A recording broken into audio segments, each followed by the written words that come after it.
Welcome to Bilgewater! Off the eastern coast of the continent Valoran was the Blue Flame Archipelago. On this archipelago existed the port city known as Bilgewater. With no formal government or regulations, Bilgewater attracted people with various backgrounds, mainly nefarious. It was a home for smugglers, outlaws, gamblers, criminal organizations, deep-sea hunters, and of course, pirates. However, prior to the establishment of Bilgewater, the Bhuru people navigated the waterways and protected the islands from their many dangers. Harrowings. The whole world will know my anguish. As a result of an old catastrophe called the Ruination, the Shadow Isles were home to countless undead monstrosities. The Shadow Isles exerted influence across Runeterra through nebulous black mist. The black mist allowed for the undead wraiths and spirits from the Shadow Isles to travel across vast distances. As the Blue Flame Archipelago was the closest landmass to the Shadow Isles, it was most frequently besieged by the black mist and the undead it carried. The most ancient residents of the Blue Flame Archipelago were the Bhuru people. The Bhuru called the Blue Flame Archipelago the Serpent Isles, and they protected the lands from these black mist invasions called the Harrowings. The Bhuru had even been present around the Shadow Isles prior to the Ruination, and they considered the undead an ancient foe. As such, they had confronted the dangers of the undead from their very beginning. To add some temporal context, the Noxian timeline of Runeterra placed the end of the Rune Wars at year 0 and dated back to negative 9,000 years. This timeline placed the Ruination event at negative 25 years. The Bhuru first began allowing mainland settlers to settle onto the Serpent Isles at year 787. At this time, Bilgewater was officially recognized. The present day was around the year 1000. Thus, there was a period about 215 years of Bilgewater history prior to the present. Still, the Bhuru lived there for many centuries prior. The Bhuru. The Bhuru were deeply religious followers of their deity, Nagakaboros, a goddess of life, storms, and motion. Nagakaboros was often depicted as a giant serpent's head with countless tentacles sprawling endlessly. Nagakaboros had various other names, such as the Mother Serpent, the Bearded Lady, or the Great Kraken.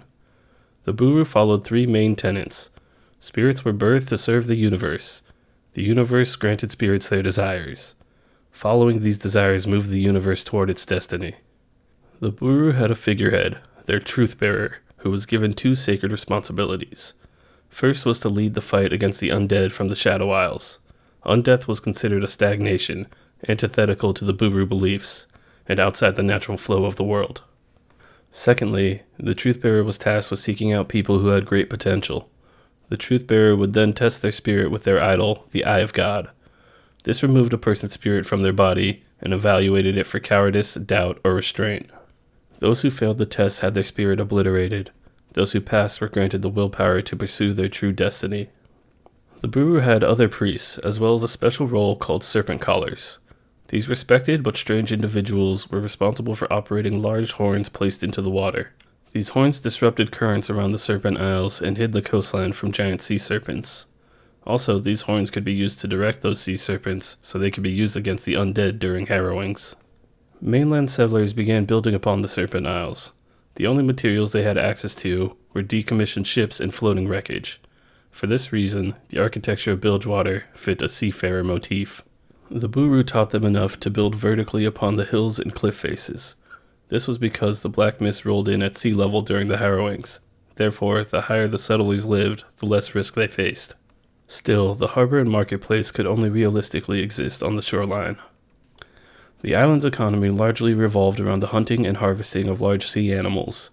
The scales were harvested for armor, teeth and bones for weapons, oils for fuel, and of course, meat for food. Payments were generally made in increments of gold, silver, and copper coins. Golden coins were called golden krakens. Silver coins were silver serpents. Copper coins were called copper sprats. The settlers of Bilgewater showed great respect toward the Bhuru. Their knowledge and protection was all that allowed them to survive on the Serpent Isles. Bilgewater's culture ingrained many of the traditions of the Bhuru. Specifically, they returned their dead to the ocean, and always honored the Bearded Lady. Paying the tithe. The tithe will be paid. There once was a man whose name has been lost to time. This man of Bilgewater wasn't simply a sailor, he was a salvage diver.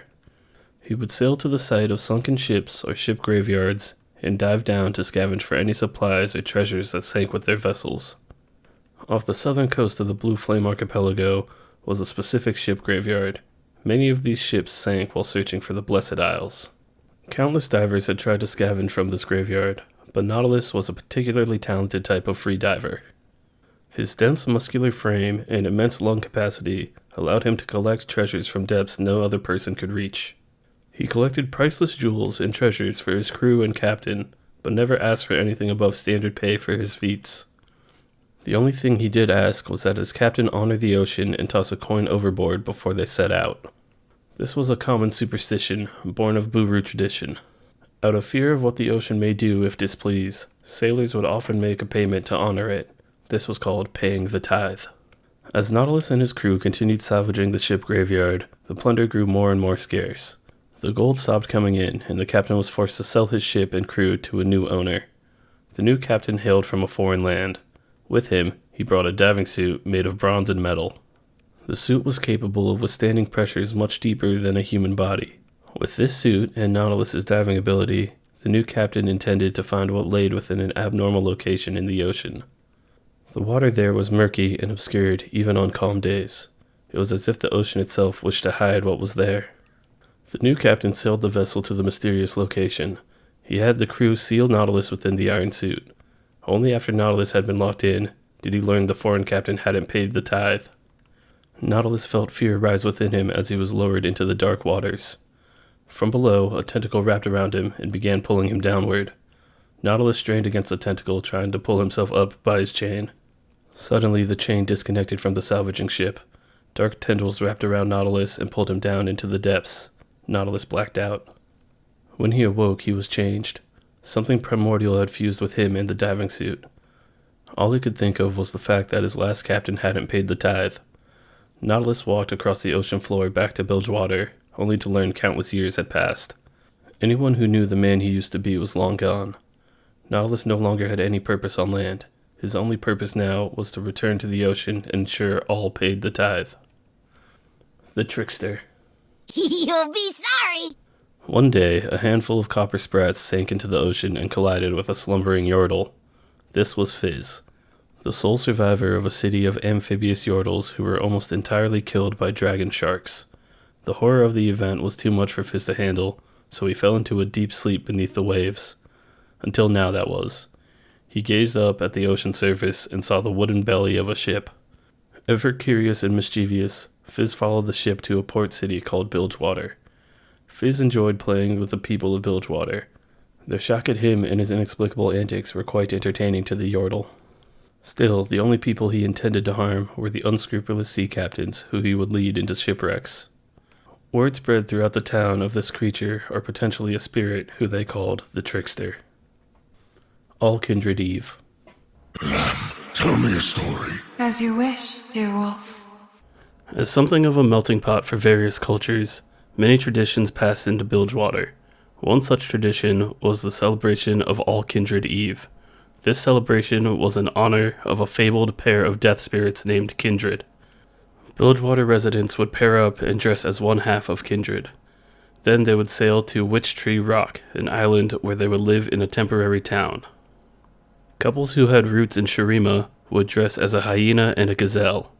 Those from Ionia were a snake and a sparrow. Other interpretations were a stag and a rabbit, or a bee and a rose. Bilgewater couples even dressed as a sea serpent and a minnow. However, the most common representation of kindred was a wolf and a lamb. Each celebration was remarkably dangerous and debaucherous, often leading to the death of some participants. They would feast, drink, dance, brawl, shoot pistols, and climb rigging. One particular celebration was an oddity because there were no early deaths. This was because the actual kindred spirit of death, wolf and lamb, were in attendance. Their curiosity led them to witness the tradition, and since the revelers were all in costume, they didn't appear out of place. The pair observed as the dangerous celebration progressed. A leader told the revelers the story of Kindred's origin. Of course, Kindred knew the true story, but the leader told the version that they knew. There once was a pale rider on a dark beast. Everyone he came into contact with was greeted with death. He was presented with a fork in his path. One route passed through a city of light, the other passed through a deep, dark forest. The Pale Rider had to travel both paths, so he took an axe and split himself in two. Each half traversed one of the two routes, but they felt alone as they brought deaths upon their marks. When the routes rejoined, the pair agreed to travel together so that they would never be alone. After the story, the outlaw celebration turned grisly. A captive was brought out, tarred and covered in cotton to represent a lamb. The prisoner had done nothing wrong, and by all accounts did not deserve such treatment. As he pleaded his case, he was mocked by the wolves in attendance. They didn't care about his behavior. They were going to sacrifice the man regardless. The bloodlust made the true wolf's claws itch. Lamb told them they would not interfere. The sacrifice was brought to a cliff where 3 men wore severed wolves' heads. One had a slaughtered deer in its jaw, another had its tongue hanging out, and the third was howling upward. These were called the Hunter, the Hunger, and the Howler. They announced a fight between the sacrificial lamb and their champion, the Corsair Queen. They claimed once the wolf had killed the lamb, they would be assured to die on the seas rather than feeble in their beds. However, it appeared they had misunderstood lamb and wolf's true relationship. The Corsair Queen was dressed in wolf attire and given a barbed cudgel, and the lamb was given a bow with a slack string and a broken arrow. There was no realistic way for the man dressed as a lamb to win this fight. He resigned himself to death. The true lamb had seen enough from the display. These mortals were trying to guide Kindred's hand, but they knew not what power they invoked. As the Corsair Queen swung her mace to kill the sacrifice, he did not die. Instead, Lamb made him temporarily immortal and fired an unseen arrow to take the Corsair Queen's soul from her body.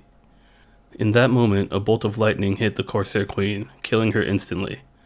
Wolf growled at Lamb, claiming he had been told not to interfere. He was right, so Lamb relented and allowed Wolf to hunt. Wolf leaped forward and chased the lamb sacrifice off a cliff to his death upon the rocks below. The lamb sacrifice had technically won their fight, yet the trio of wolf-headed announcers claimed the Corsair Queen was still breathing. This would all be of little consequence. As Wolf returned to Lamb's side, they noticed they would soon be busy. A fire began spreading across the island, burning the ships, buildings, the local wildlife, and the revelers themselves. Few, if any, survived this celebration of all Kindred Eve. Abigail Fortune. A well-known, highly skilled gunsmith lived on the Serpent Isles outside of Bilgewater. The gun dame, Abigail Fortune, ran a gun shop and lived with her husband and her daughter Sarah. She spent her days working in the forge, crafting legendary firearms. Her young daughter would often assist her. As something of an apprentice to Abigail, Sarah learned to file wheel locks, set trigger pulls, and cast batches of custom pistol shot. Abigail's weapons were such high quality that they were highly coveted by wealthy merchant captains. Unfortunately, they were also coveted by those with less money and worse intentions. Since she lived so close to Bilgewater, she would have to deal with the wrong kinds of clientele. One day, an up-and-coming Reaver from Bilgewater approached Abigail's gun shop. He was cocky, full of young arrogance, but he was also powerful. His crew called him Gangplank. Gangplank demanded that Abigail craft a pair of pistols that exceeded all others. Abigail could generally see men for who they were, and often refused the patronage of the dishonorable. She thought it over and reluctantly entered a deal with Gangplank. Abigail would make the pistols, and he would return for them a year later. That way, in the meantime, Abigail could determine what kind of man Gangplank really was. After 1 year exactly, Gangplank returned. His face was covered by a scarf. He had never intended to pay for Abigail Fortune's work. Though his face was covered, Abigail recognized him. It was indeed Gangplank, but he was more brutish and more cruel than he had been when they first made the deal. Abigail had crafted 2 masterpieces of pistols, and determined they were too high quality to be used by the thug Gangplank had turned into. She refused to give them to the Reaver. Gangplank was angered and decided to take the pistols by force. In his rage, he turned the pistols on Abigail, then onto her husband and even her daughter Sarah. He continued on to burn the workshop to the ground, and then, purely out of spite, smashed the pistols against the cobblestone ground. With that, Abigail Fortune's legacy was wiped from Runeterra. At least that's what Gangplank thought. Abigail's daughter Sarah survived the gunshot. She managed to crawl out of the burning workshop and collected the shattered fragments of her mother's masterpiece. She held the remnants close to her chest. In the coming years, she would recover from the gunshot wound, but would continue to be haunted by the figure who shot her, burned her home, and killed her parents. Sarah Fortune grew determined to have her vengeance against that man. She continued practicing her weapons crafting. eventually learning enough to rebuild her mother's pistols. Furthermore, she diligently practiced her marksmanship, so when she learned who that masked man was, she would be ready. As it turned out, the masked man who killed Abigail Fortune was now claiming to be the Reaver King of Bilgewater, Gangplank. The Reaver King. Bilgewater, your king has returned. In the years following Gangplank's murder of Abigail and her husband, the ruthless Reaver set his attentions on the lawless city of Bilgewater. The region was in a state of chaos. Countless pirate crews and gangs fought over territory and dominance. Those who weren't affiliated quickly wound up dead or otherwise in peril. At this time, stories of Gangplank's ruthless feats of strength began to spread. His accolades were becoming legendary. With pistol, saber, and powder keg, Gangplank and his crew, the Jagged Hooks, preyed upon trade ships in the waterways between Valoran, Ionia, and the Serpent Isles, an area known as the 12 Seas. While in Ionia, he raided the Temple of the Jagged Knife, which belonged to the Order of Shadow, a group of deadly ninja who used shadows as their strength. Furthermore, he commandeered the Great General of Noxus, General Swain's personal warship, the Leviathan. Both the Order of Shadow Ionians and the Noxian military, two of the more powerful factions on Runeterra, sought to bring Gangplank to justice. They independently sent assassins, bounty hunters, and entire armadas to capture the Reaver. Yet none succeeded. Through his unpredictability and ruthlessness, Gangplank outmaneuvered most of his pursuers and demolished any that managed to catch him. Gangplank took pleasure in his infamy. He plastered his own wanted poster upon the bounty boards of Bilgewater whenever he returned to port. The people of Bilgewater saw the success Gangplank was having every time his ships returned to port, filled with loot. But that didn't fool many into admiration. People also heard the tales of his excessive cruelty and extreme violence. It became clear that Gangplank was a cut above the other pirate captains and crime leaders. The fighting for power and influence over Bilgewater all but ceased in the wake of Gangplank's deeds. Some pirate captains pledged their crews to Gangplank out of respect. Other gang leaders fell in line out of fear. Either way, there was one clear power in Bilgewater, the Reaver King Gangplank. Power was consolidated under him alone, and the chaotic, bloody city of Bilgewater was for once relatively calm. He held a ruthless grip over the city. It was foolish to oppose him, and any who did were killed, quickly. Under Gangplank's eye, the city became more notorious and unwelcoming than ever. Gangplank was willing to reward abhorrent behaviors as long as they served his interests. Truly a den of criminals. Pyke. Another name off the list. A notable location of Bilgewater was the slaughter docks of Rat Town. Bilgewater's economy depended on the hunting and butchering of gigantic sea serpents. The tough, bloody work was done on these docks by Bilgewater Harbor. A certain youth named Pyke grew up near the slaughter docks. Pyke eventually began working in a district called Blood Harbor. He was a butcher, set to carve the gigantic beasts. The work was laborious and gruesome. On top of that, the pay was awful. All day and all night long, the monstrous sea creatures were brought into harbor. In time, Pyke grew envious of the pay the serpent hunters were getting. Compared to the pay for his butcher work, it was immense. Pyke eventually talked a captain into allowing him to join in on a hunt. Traditionally, serpent hunters would free dive into the water to attach hooks directly to the serpents and then begin carving them while they swam. Very few hunters were brave enough to attempt this traditional hunting method. Pyke wasn't daunted. He quickly set himself apart as the best harpooner in Bilgewater. He was successful, but he could make more money for even more dangerous work. While the meat from sea serpents was valuable, the freshly harvested organs of more deadly beasts were priceless. One such species of creature was called a jawfish. These monstrosities were gigantic even by sea serpent standards. Any rational person intent on their survival would steer clear from a jawfish. However, these creatures produced a glowing blue oil that was immensely valuable for sorcery and magical potions. Even a small flask of the oil could pay for 10 whole ships and their crews. The jawfish produced this oil in sacks of sapphire that sat within their razor-tooth-lined jaws. The only way to effectively gather the sapphire was to drop directly into the mouth of a jawfish and cut it out by hand. Pyke went on the hunts of jawfish, and they were successful. Of course, the majority of the money earned in these hunts went to the captains of the various vessels, but it all still paid better than butcher work. Then teeth. You cut my line. Pyke signed on to a jawfish hunt hosted by a new, untested captain. Their vessel sailed out and found an old jawfish. They quickly attached harpoons to it. That was Pyke's cue. Without hesitation, he leaped into the jawfish's maw and set about his work. With knife in hand, Pyke carved out the sapphire sacks, ignoring the deep rumbling sounds from the gigantic creature. As Pyke worked, a pod of smaller jawfish rose to the surface and began battering the tethered ship. The ship's rookie captain immediately panicked and called off the hunt. She cut all the tethers to the jawfish, including the one attached to Pyke himself. Pyke had been abandoned and left to die by the captain. The moment his line was cut, he was doomed. The jawfish snapped its jaws closed on Pyke, swallowing him whole. Then the sea creature returned to the depths of the ocean, where the pressure alone would kill any human. Somehow, in the deep, dark depths of the sea, Pyke's eyes opened once more. Thousands of eerie blue lights surrounded the man.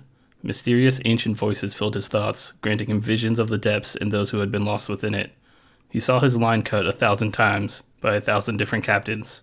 They let him die 1,000 times in 1,000 forms. He saw the names and faces of all the merchants and captains who so many had worked and died for. They had all grown prosperous off the hard work of those they employed. The workers had sacrificed everything to contribute to their gain, while they did nothing but sit back and collect riches. All their names were placed on a list, a crew manifest for a vessel called the Terror. This produced a new irresistible desire within Pyke, to cross the names off this list. He intended to enact vengeance against all those who had done wrong. He returned to Bilgewater and began his hunting. Pyke took out a few of the more villainous captains immediately. One was named Amazier. It didn't matter if she had been the one who had cut his line directly, or if she had cut someone else's. Pyke crossed her name off the list. The various victims had been carved up and placed on the slaughter docks, their blood mixed into the water of Blood Harbor. This didn't appear as an issue at first. A few deaths in Bilgewater was nothing new. But as the weeks turned into months, Pyke's victims grew in number. It became clear that someone was using Bilgewater as a hunting ground. One night, after a previous kill, a pirate captain tried to shoot Pyke with a flintlock pistol. Pyke vanished into a mist of salt water and fog. Then the mist reconstituted behind the captain and demanded to know his name. The captain tried to flee, but tripped and fell in his panic. Pyke got a look at his face. Somewhere in the many lives and memories, he remembered this particular captain, Beke Nid. Pyke consulted his list. There it was. Only moments prior, the list had been empty. Pyke killed Beke Nid and crossed his name off the Terror manifest. Citizens of Bilgewater spread rumors about the ship called the Terror, but none ever saw it. They wondered if it was a supernatural killer. Perhaps they were right. Pyke's targets expanded past the merchants and captains. It included bankers, first mates, and officers. A new bounty was placed on the unknown killer, 1,000 golden krakens for the Blood Harbor Ripper. Despite this bounty, Pyke's list of targets only grew. Illaoi. We move against fear, against doubt. For the most part, the Bhuru and their truth-bearers largely ignored the descendants of the mainland settlers in Bilgewater. They called these people Pelangi.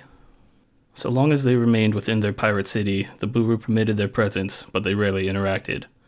This approach changed with the newest truth-bearer, the Kraken priestess Illaoi.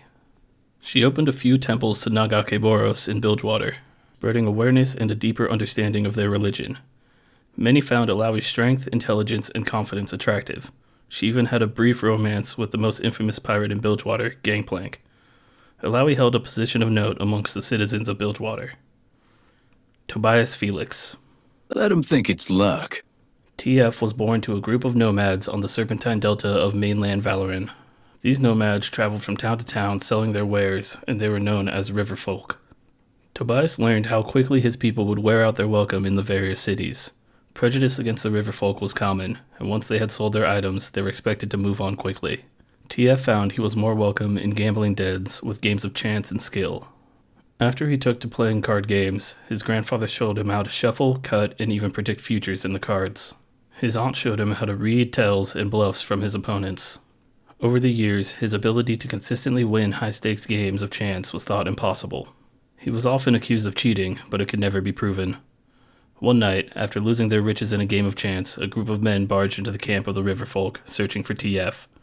The men beat and attacked the river folk who got in their way. The young man fled from the camp for safety, leaving the river folk to deal with the intruders on their own. When TF returned the next day, the river folk did not greet him, nor were they relieved to see he was safe.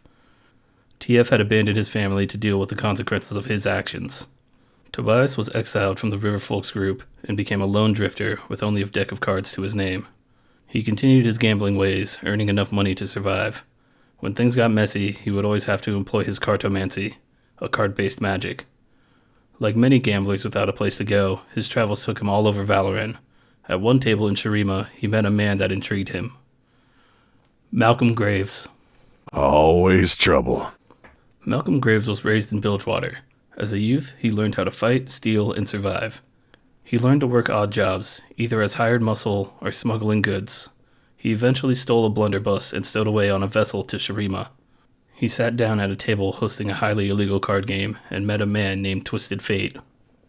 Almost immediately, the pair recognized something in each other: a reckless passion for adventure and the skill to get in and out of dangerous situations. The two joined forces and formed a lucrative partnership. Throughout Valoran, the pair pulled capers and escapades that helped line their pockets, though they would often find ways to quickly lose their earnings. Twisted Fate had a tendency to leave one of his literal calling cards at the scene of their crimes. Their partnership would eventually come to an abrupt end when Graves got caught by an enforcer and TF was forced to abandon him. Graves was thrown into a prison known as the Locker. For years he endured the imprisonment alone. Misfortune. Looking for trouble? It found you. Sarah Fortune never stopped looking into the masked man who killed her parents. She made her return to Bilgewater Bay, and within minutes she ran into a man with a bounty on his head. She had been on her way to the bounty board anyway, and this would give her a solid start. She deftly killed the criminal and delivered his body to the bounty board officials. Then she ripped down a dozen wanted posters and began searching the city. Misfortune's present goal was to collect bounties and clean up Bilgewater while she hunted the one who killed her parents. Within 1 week of her arrival, dozens of hardened criminals were dead or in chains. They had the misfortune of running into Sarah Fortune. As such, the people of Bilgewater began calling her just that: Misfortune, the bounty hunter. Double down. Looks like trouble. One particular job was held in a gambling den named Fortune's Glory. In the gambling den, Twisted Fate was sitting at a table with a rich slave trader, Henmar. He quickly clocked the bounty hunters in the hall, though he didn't know who their target was. Either way, he convinced his opponent to bet a large sum of money before swiping it and teleporting to safety with his card magic. It didn't take long to gather a crew of like-minded individuals who wanted Bilgewater to be somewhat less awful. Misfortune and her crew's exploits spread through the region in the coming years. She did battle with a pirate captain, the leader of the Silk Knife Corsairs, and came out victorious after drowning her in a barrel of plundered rum. Misfortune took her first ship, the Siren, from a pirate captain who got handsy with her. One of her more interesting bounties came from hunting the insane Doxy Ripper. The Doxy Ripper fled from Misfortune toward the slaughter docks. When Misfortune caught up, the Doxy Ripper was forced to hide within the stomach of a half-butchered sea serpent. Misfortune tracked the Doxy Ripper into the dead sea creature's body and found that it was really the Doxy Ripper's lair. Nonetheless, Misfortune managed to slay the Doxy Ripper within his grotesque lair and collect his bounty. It would eventually be revealed the masked man who killed Abigail Fortune was now claiming to be the Reaver King of Bilgewater, Gangplank. Gangplank was much too powerful to openly oppose in Bilgewater. The whole city was under his thumb, and her crew was comparatively minuscule. Still, Gangplank had no reason to be concerned with one more bounty hunter on the streets of Bilgewater, so she would have time. Furthermore, Misfortune had the wherewithal to recognize how Gangplank's cruelty had influenced Bilgewater. Killing him would not be enough. His death would have to make a statement that brutality of Gangplank's like would not be tolerated. So, Misfortune and her crew had their target in their sights, and they took to planning how to overthrow the tyrannical Reaver King. The Ophidian. At a tavern, a man named Lars told a few stories. When Lars was 30 years younger, he worked as a harpooner on a ship called the Ophidian. One day, as they returned from a hunt, they were hauling an axe-fin leviathan through the jagged straits back to Bilgewater Harbor. Their captain had claimed he had paid the tithe for their hunt, but no one saw him do so. It became clear he hadn't as a giant anchor shot upward through the ship's deck from below. It latched onto the ship and began dragging the ship down. The young Lars grabbed the captain and began shouting at him for not paying the tithe. Nautilus's anchor slipped loose, but the Titan wasn't finished. He gripped the ship's side and pulled his head above the water surface. The ship tipped beneath the weight. Lars shoved his captain away as he slid down the slanted deck right into the Titan's grasp. Lars jumped overboard and swam to an outcropping of jagged rocks. The Ophidian sank, and the ship's captain was carried below the waves by Nautilus. After that experience, Lars made sure to always carry a coin in his pocket to pay the tithe. However, the unfortunate circumstances didn't end for Lars with the sinking of the Ophidian. He had been stranded on the rocks for 3 days when a certain Yordle found him. Lars was spooked, so he dove into the water and risked the dangers of the beast within. Little did he know, Fizz escorted him back to Bilgewater safely. However, the trickster wasn't done with Lars. He would slip eels into Lars's bed, seawater into his porridge, and tied his bootstrings together when the man wasn't looking. The only evidence the trickster would leave behind was a trail of wet footprints and distant laughter. After the trickster had his fun with Lars, he left one last gift. He gave Lars 1 golden kraken. As it turned out, it was the same coin that the captain of the Ophidian swore he used to pay the tithe. Shortly after telling his stories, Lars left the tavern. He was greeted by the Blood Harbor Ripper, who saw his name on the list. Down among the dead men. I'm one of the good guys, but not that good. The White Wharf got its name from the seabird waste that coated its surface. Off the edge of the White Wharf was one of Bilgewater's underwater cemeteries. It was customary in Bilgewater to return the dead to the sea, rather than bury them. Those who any survivors wanted to remember attached the coffins to buoys and adorned them with a tombstone. The coffins were then dropped into the ocean, but were suspended by the buoy and tombstone floating above the surface. Miss Fortune was at the White Wharf holding a prisoner. Not too long ago, she had a skirmish with another pirate crew. They were in service of Gangplank. She was forced to sink their ships and kill their crew, except for one that was. This prisoner was inside one of the coffins, submerged below the surface of the water, but he had been provided a long tube to breathe through. A line of rope was connected to the coffin to keep it from floating away. Both the line and the tube were in Miss Fortune's hands. In time, she was approached by Jack Montezeglos, one of the Painted Brothers and captain of the crew Miss Fortune had defeated. Jack Mont had a bounty, but he was to be brought in alive. He was also armed, not only with a cutlass, but with a Piltover Hex carbine, an expensive and impressive firearm, especially for this region. The prisoner Miss Fortune held was Jack Mont's brother, the other Painted Brother. Naturally, Jack Mont had come to retrieve him.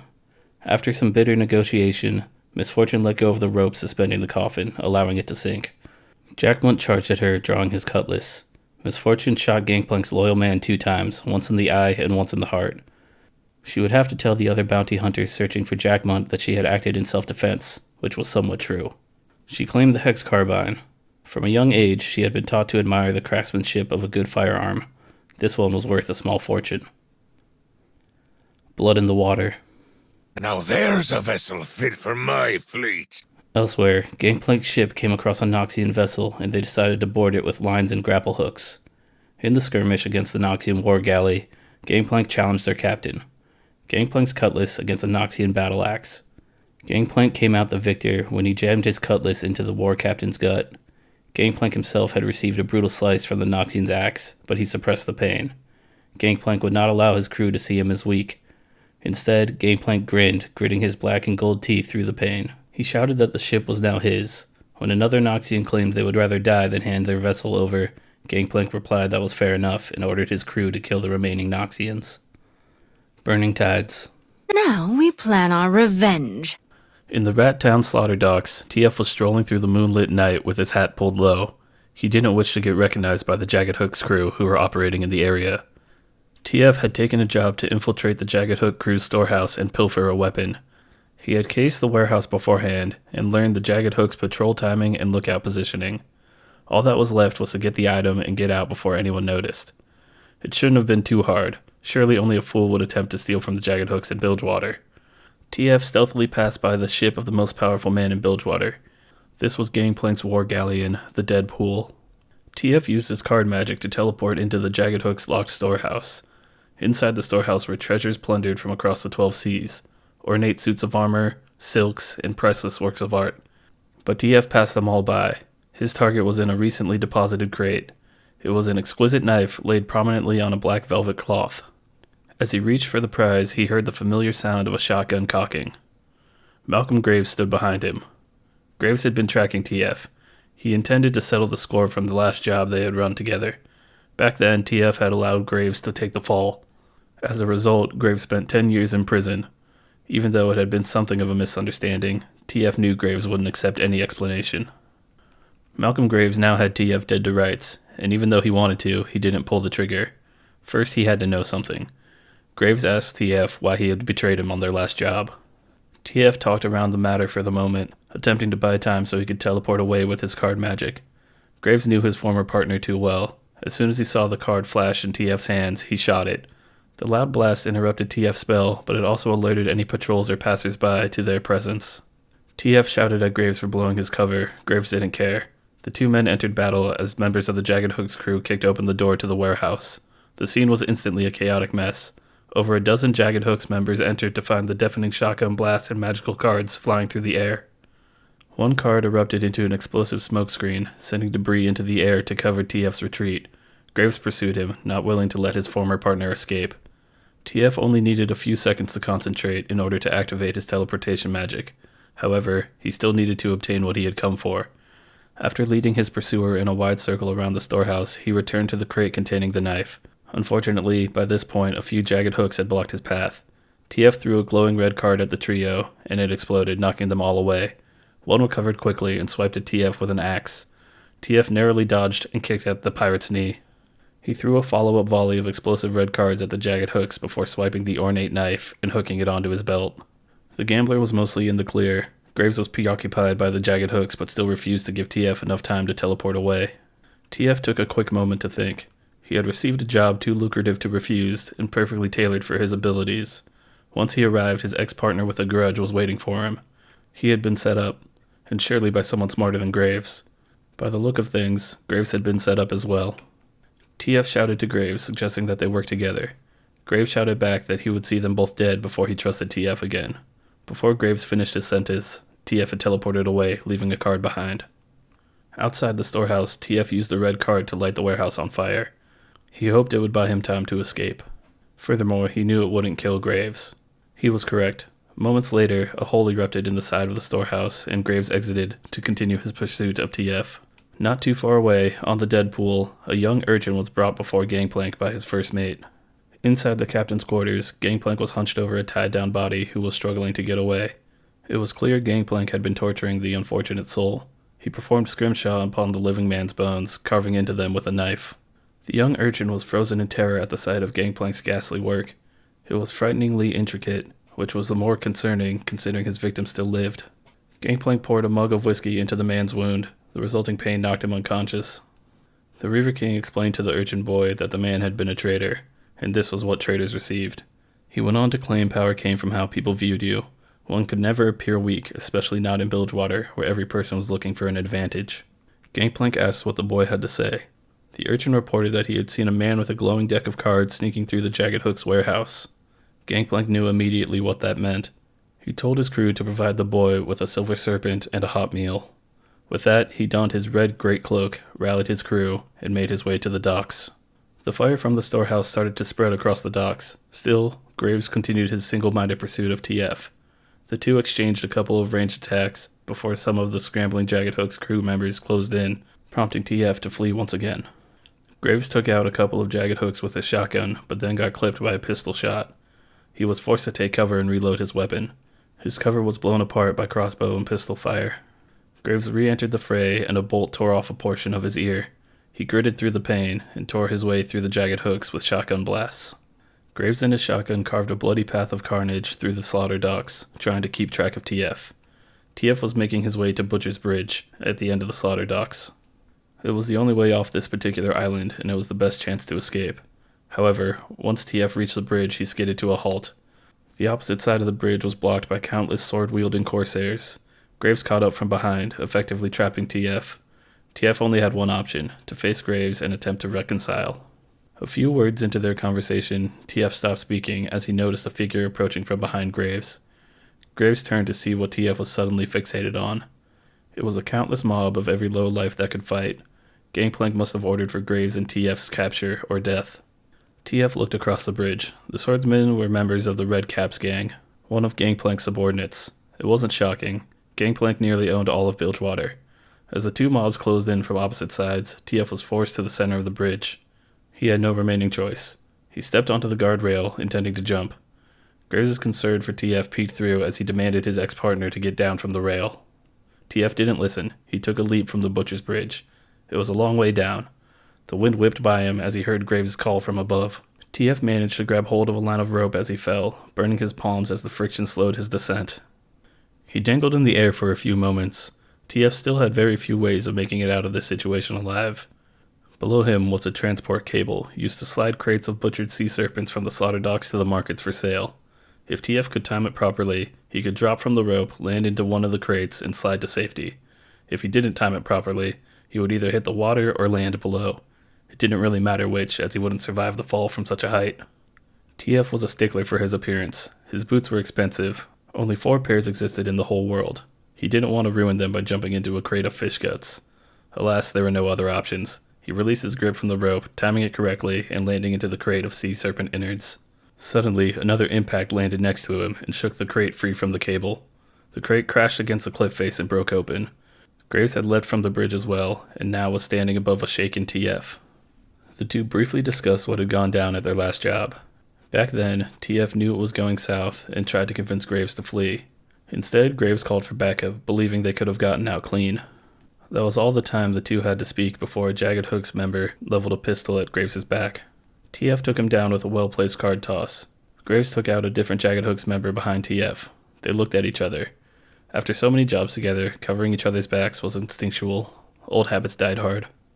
As the mob of pirates surrounded the pair, Graves fought back with what he could. TF knew it was over when he saw a red captain's cloak draped across the shoulders of an imposing figure. Gangplank himself had arrived. The Hooks grabbed Graves and TF. Gangplank sliced into an orange and asked them how they felt about Scrimshaw. Elsewhere, in a tavern called the Brazen Hydra, something of a celebration had been occurring.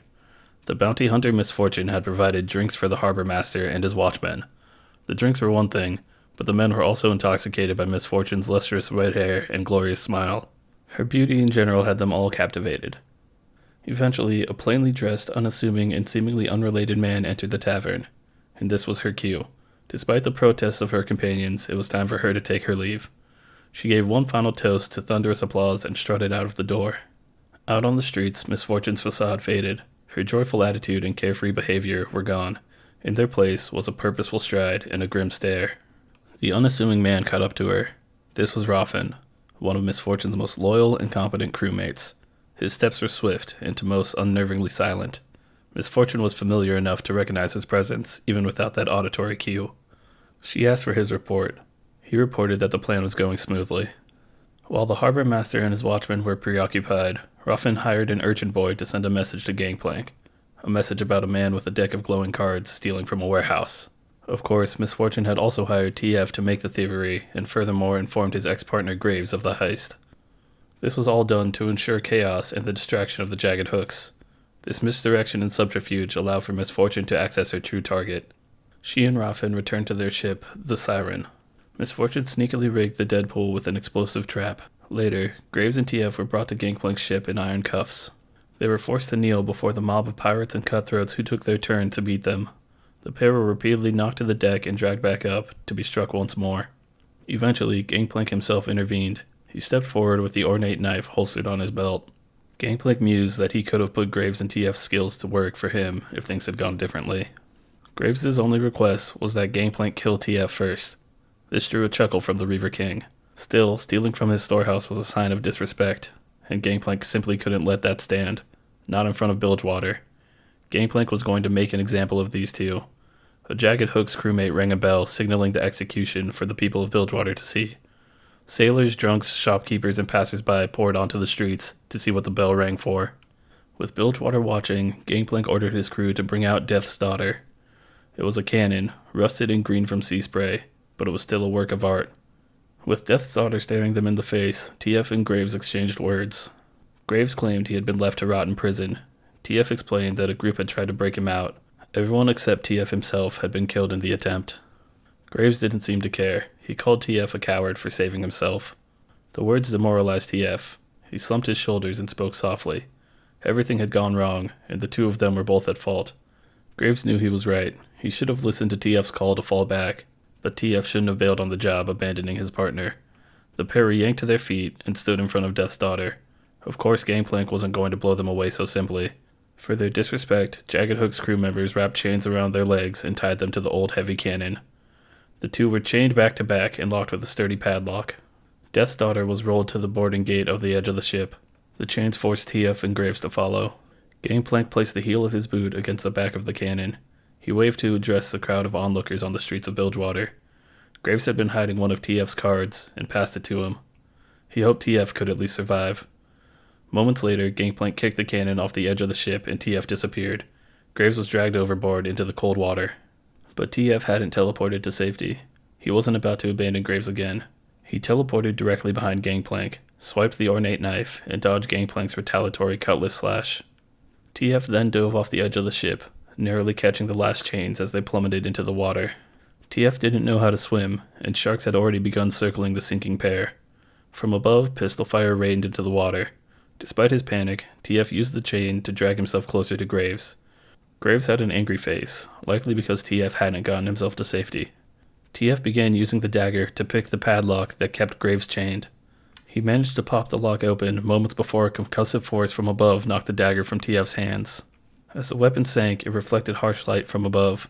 TF looked toward the surface to see orange fire, smoke, and debris. In Bilgewater Harbor, within eyeshot of the majority of Bilgewater citizens, Gangplank's ship, the Deadpool, erupted in a massive detonation. The people of Bilgewater watched as the Reaver King died and his ship was reduced to a burning wreck.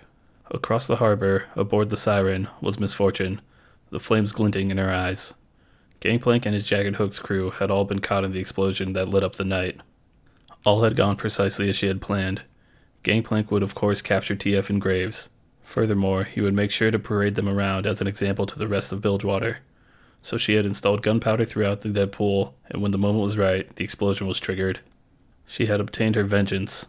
She had achieved all she had planned for since the moment her parents were killed. 15 years later, Gangplank was dead. Misfortune thought her anger would be sated with his death, but it wasn't. Not even close. Now that the focus of her hatred was gone, she spread her gaze over Bilgewater, the cesspool it had become under Gangplank's rule. She wouldn't be satisfied until every person loyal to the Reaver King was dead.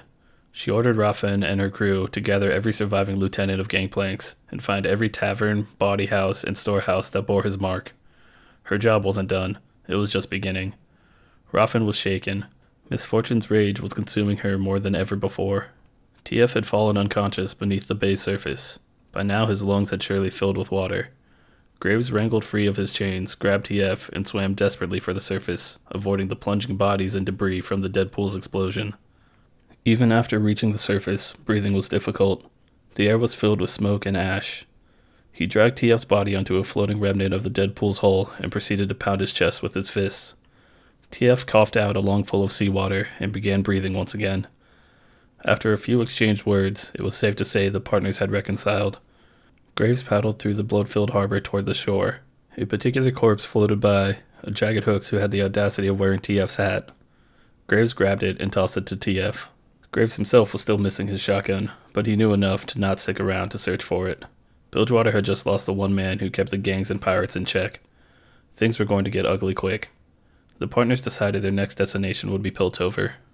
With Gangplank's death, there was a sudden power vacuum in Bilgewater. The order under Gangplank's rule was always tenuous at best. Once again, pirate crews and crime overlords began fighting for control.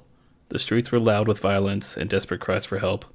Resentment and ambition that had festered for years was all unleashed at once. Gangs killed one another, rival fishermen did as well.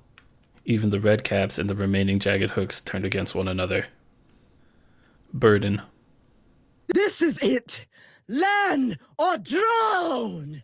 Illaoi watched from the Bhuru temple as Gangplank's ship exploded in Bilgewater Harbor. Her heart ached. Even though she had been the one to end their previous relationship, she had genuinely cared for Gangplank. Still, Illaoi was busy. She had been in a meeting with the Serpent Callers concerning how they would combat the next harrowing. Serpent Callers would usually allow sea serpents to approach closer to the Isles during the harrowings. That way, the sea serpents could help fight off the undead for the islanders. Bilgewater specifically did not have this benefit. The stench of the slaughter docks repelled the sea serpents. The city would have to rely on another approach to fight off the harrowing.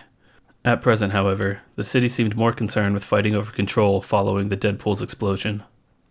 Many of the Bhuru suggested they leave the pirate city to be consumed by the black mists. Of course, Illaoi disagreed. She would find a way to defend the city even without the sea serpents. The Bhuru had recovered a survivor from the outskirts of Bilgewater Harbor. It was a grievously wounded man. His body was covered in burns and his arm had been annihilated entirely. This was what remained of Gangplank. There was no doubt many had been searching the harbor for his corpse. He was brought to the Bhuru temple. When Illaoi saw the man, she was shocked at the state he was in. Gangplank's body was in shambles. He cradled what remained of his damaged arm against his shattered ribcage. He swung an empty pistol wildly at any who approached him. He was limping with every step. Gangplank's mind didn't seem much better. He snarled and spat at the Bhuru who were attempting to aid him. At this moment, Gangplank wasn't much more than a wounded animal. He had been this way for hours. When Illaoi addressed him, he seemed to recover his words. He quickly explained his suspicions for who had left him in this state. He accused Misfortune, TF, and Graves. Illaoi told him she didn't particularly care about that. Gangplank roared that Bilgewater was his city. Illaoi recognized the irony. The Bhuru had lived on the Serpent Isles long before Gangplank had even been born. If this had been any other man in any other state, she would have broken his knees and dropped him into the ocean for the disrespect. Illaoi questioned what Gangplank was going to do next. Gangplank said he needed the Bhuru support to reclaim Bilgewater. Illaoi reissued the question. She had asked him what he was going to do, not what he wanted from the others. For the first time in a long time, potentially ever, Gangplank looked defeated. He had lost his ship, his crew, even his arm. All were destroyed by misfortune. Illaoi remained cold and harsh. She could not allow her past feelings for him to paint her judgment. She was Nagake Boros' truth-bearer, and Nagake Boros demanded action over words. Illaoi had known this was coming. For many years, Gangplank had been straying from the man he was when they were together. She had loved his ambition, his strength, his ever-moving seafaring ways. It was only after they had gone their separate ways did Gangplank begin his bloody quest to become Reaver King. So it was time for Illaoi to test Gangplank's soul and see who he had really become. Illaoi was still somewhat hesitant, but she resolved herself. The Truth-Bearer kicked Gangplank to the floor and used her idol to pull his soul from his body. Gangplank cried out as his soul appeared in a hazy blue-green form. The spirit's past actions were presented to Nagake Boros. His actions, his mistakes, his regrets, his intentions. Gangplank's body was assailed by glowing green tentacles. The tentacles crashed upon Gangplank's broken body, but somehow he managed to pull himself from the ground and return to his spirit. He summoned the rest of his strength to say one thing: I will be king. Nagake Boros was satisfied, and Illaoi was relieved. She was prepared for Gangplank to die there, but he had managed to prove himself worthy. She could see the pride and ambition returning to the pirate captain. He turned away, limping out of the temple. Gangplank suggested next time he asked for help, Illaoi could just say no. Gangplank secretly found a back-alley physician. When the physician told him his arm had been mangled beyond repair, Gangplank told the physician to cut it off. He suddenly had a lot of work to do. After Gangplank had left the temple, Illaoi was reminded of her many tasks. She ordered some of the Bhuru to assist Gangplank in retaking the chaotic city. Someone had to stop the chaos, and it seemed that Nagake Boros indicated that it was Gangplank. Illaoi would probably have to find Sarah Fortune and test her as well. For the time being, though, they had to prepare for the harrowing. Shadow and Fortune. Push back the darkness. The Corsair King was dead, at least for all the outside world knew. The person who had held Bilgewater under his thumb was gone. In his place was a chaotic, violent, bloodthirsty island archipelago. The Butcher Blade crew had hanged a member of the Jackdaw upon a spike. This was the 17th dead man Lucian had seen since his arrival in Bilgewater. Lucian was a hunter of the undead. He had the overall goal of finding the undead Chain Warden Thresh and avenging the apparent death of his wife Senna. With the harrowing approaching, he would soon have many targets and hopefully a lead. Lucian was concerned with how the residents of Bilgewater had been acting. The harrowing was fast approaching, yet instead of preparing, they were fighting amongst themselves, making the region's defenses overall weaker. While he waded through the city, he was approached by a group of 6 thugs, armed with cleavers and knives, the Butcher's Blades. After some tense conversation, Lucian drew his 2 pistols. These are made of relic stone and shot solidified scorching beams of light. He killed 2 in 2 shots, and the remaining 4 turned to flee. In 4 more shots, the 6 Butcher's Blades had been slain. Elsewhere in Bilgewater was another mainlander, the Freljordian Olaf. He had once been told a prophecy of his death, a peaceful one at an old age. For a warrior such as himself, he wanted nothing more than a glorious death in the midst of a great battle. In order to avoid his fate of a peaceful death, he began hunting deadly sea serpents. Earlier this day, he had battled and slain a great kraken worm, and he still wasn't tired. So once they had docked and purchased a lot to store the catch, Olaf set to work dismembering it with his twin axes. Misfortune was stationed on the White Wharf. The White Wharf was next to a sunken graveyard, and a funeral was presently being held. Next to Misfortune was a tomb for one of her slain crewmates. His name was Jackknife Byrne. He had died taking a bullet for her, his captain. 200 men and women stopped by to pay their respects and give their condolences. Some Misfortune recognized. Some were in her crew. Others were known gang members that Byrne used to affiliate with. Others still were complete strangers. Some were just passers-by who wanted to catch a glimpse of the woman who killed Gangplank. Misfortune still oversaw the operation to remove Gangplank's influence from the city. Her first mate, Raffin, reported to her, claiming that a dozen of Gangplank's men had been put to the sword the night prior. A dozen more had been captured and would be sent below the waves later that day. Misfortune's rage-fueled slaughter of any man loyal to Gangplank was in progress. The Cragside lads and the Boneyard Scowlies would no longer be a threat to her. Roffin further reported that they had managed to pit specific gangs against one another in the hunt to control Bilgewater. The Rattown Dogs and the Wharf Kings were fighting over a decade-old rumor. The fight had left both gangs in ruins. The only real opposition to Misfortune and her crew were the Bhuru, who seemed to be resisting them at every turn. Misfortune projected that one more week of this chaos would rid the city of Gangplank's followers. Roffin gave her a concerned look, likely because Bilgewater wouldn't survive another week like this. The two returned to Byrne's coffin and asked if anybody would like to share words before they returned him to the sea. A towering, muscular woman answered the request. It was Illaoi, flanked by a group of Bhuru priests and intermingled gangsters. Though she didn't know her personally, everybody in Bilgewater knew about Illaoi. Misfortune even knew that she had once loved Gangplank. Seeing as Misfortune had recently killed Gangplank, this likely wasn't going to be a pleasant conversation. Illaoi broke the tension by peeling and biting into a mango. She claimed a man of Bilgewater deserved a blessing of Naga Keboros. Misfortune agreed, but still questioned why Illaoi had come, specifically if she was here because of Gangplank. Illaoi chuckled at the suggestion. She had only come because of her goddess's will. Illaoi handed Misfortune a pink coral pendant. It was a token of Naga Keboros designed to guide her if she ever lost her way. Misfortune hesitated, not fully trusting it, but she eventually accepted the gift and placed it around her neck. Illaoi whispered some ominous words to Misfortune. A storm was coming, likely referring to the encroaching black mist. With that, Illaoi kicked Byrne's tomb into the water and it plunged into its final resting place. She then returned to the Bhuru temple. That night, a simple fisherman Pyke pushed his boat out into the water. He knew no one fished at night in Bilgewater, especially not with the black mist on the horizon. But Pyke was out of options. He had spent all day hiding from the crossfire between the gangs and had to catch something to feed his family. He drank half a bottle of rum to work up the courage to brave the waters. He poured some out as a gift to the bearded lady and disembarked. He gave a second offering to the bearded lady when he reached his destination. He hoped the drifting remains of the Deadpool explosion would attract a few fish for him to catch.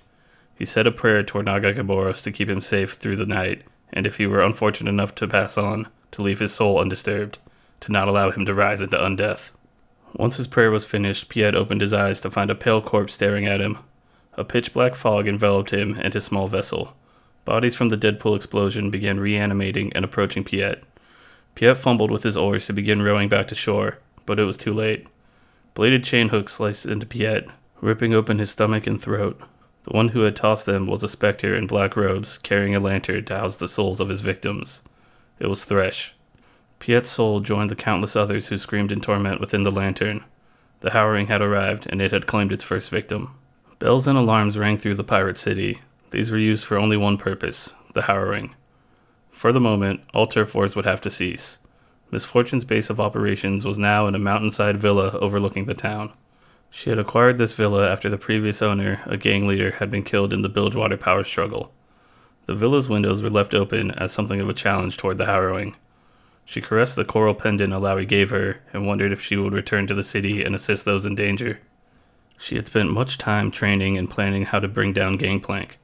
She had lost many friends and crewmates in their skirmishes. She had finally freed Bilgewater from his tyranny, and she wasn't about to let the undead destroy her city. Misfortune's crew shared her sentiment. They had quickly rallied and armed themselves before Misfortune even gave the order. This wasn't their first harrowing as a crew, and they weren't going to let it be their last. As the Sirens began their descent into Bilgewater proper, Olaf was already there. He wasn't certain why people were screaming and running in such terror. From what he had seen, there were many dangers in the pirate city, but nothing to this point had induced such panic. People were barricading their doors, painting wards, symbols of protection, and spreading powder along the entryways. Olaf asked a passerby what the big deal was. They replied by pointing to the thick black fog rolling in from the ocean. The prospect of a glorious death excited Olaf, and he drew his axes. He saw the mist cover the ships of the harbor, and they were suddenly crawling with nightmarish creatures of undeath. One such creature was a towering war-horse-man hybrid. The undead poured into the harbor, ripping apart any who hadn't found shelter or protection. Olaf's own ship, the Winter's Kiss, was broken and sank with his fellow Freljordians still aboard. Anger rose in Olaf from the sight. He charged toward the docks. He dove straight into the fray, his axe's true ice edge carving through the living dead. The undead clawed and swiped at the berserker, wounding him but not slowing him. That was until one particular spirit rose to life behind him. The spirit of the gargantuan kraken worm Olaf had slain previously rose into undeath and crashed through the wooden structures between them. Olaf charged at this new foe. An undead sea serpent would spell a glorious death. For the second time in as many weeks, he did battle with the kraken worm. He dodged the spectral swipes from its claws and tail while cutting into the beast with his axes. Olaf sprang up to attack the massive creature's head. However, a tentacle wrapped around his thigh and he was caught defenseless, suspended in the air. This could have been the moment he was searching for. However, instead of being killed, the monster cast him aside, tossing him across the rooftops of Bilgewater. Not even the fall killed him. He was caught tangled in a canvas of sails hanging from clotheslines. He felt as though he was being mocked, saved by laundry and hanging in the air once again. Elsewhere, Lucian examined his locket. Contained within was a picture of his lost wife, Senna. He resolved to avenge her and kill Thresh. By the time Miss Fortune and her crew entered the city proper, the streets were deserted. The living had found places to hole up, or they had fled. What remained was a ghost town. The sounds were faint sobs and screams that were largely drowned out by swirling winds. Miss Fortune led her crew into a central marketplace, cut per square, within eyeshot of the majority of the city. If she was going to brave the black mist, the city had better see it. There they sat and wait. The undead would surely come sooner or later. The first apparition was a ghostly skull that floated into the square. Before anyone else was able to act, Miss Fortune shot a bullet through it, dissipating it into mist. All was silent for a moment. Then the creatures of the black mist attacked in full.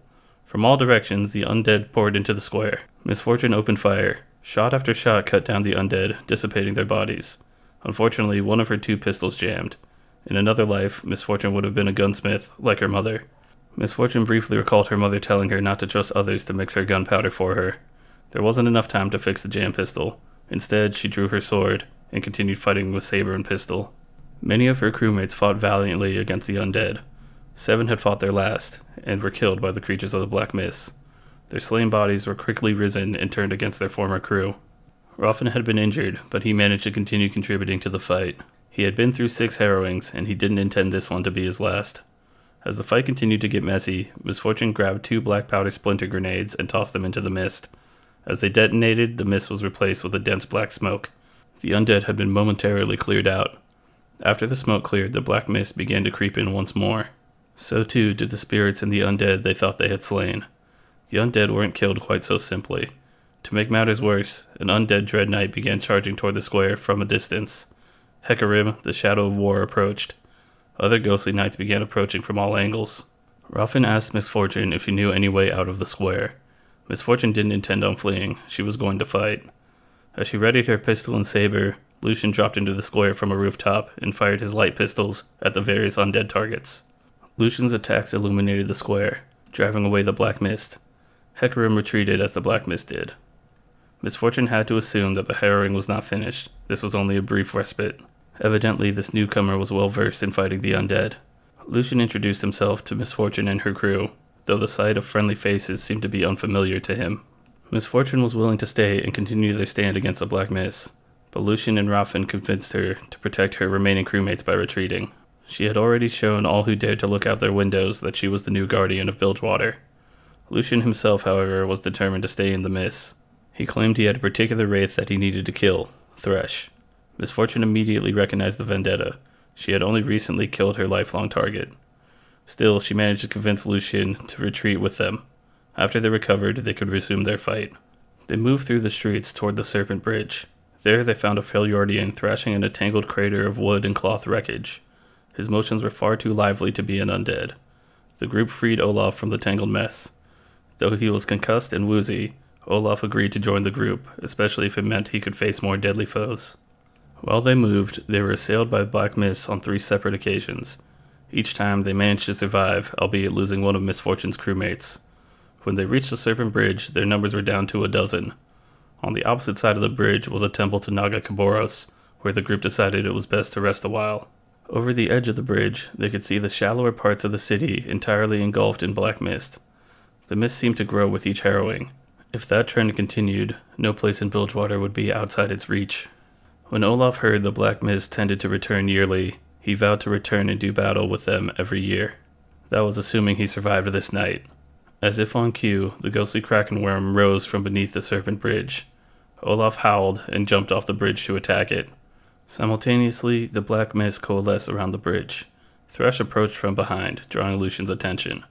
Also, the Shadow of War Hecarim and his ghostly riders charged down a hill in their direction. Miss Fortune and her crew would have to dodge the charge and find a way to take them out. Thresh greeted Lucian ominously. Lucian ignored him. Instead, he recited the Sentinel's mantra to embolden himself for battle. This was the specter that had murdered his beloved wife, Senna. Thresh taunted him, suggesting he didn't recall who she was. Lucian somberly shed a tear and showed Thresh the picture he held in his locket. Thresh claimed he remembered her now. Specifically, he remembered how pleased he was to torment her soul.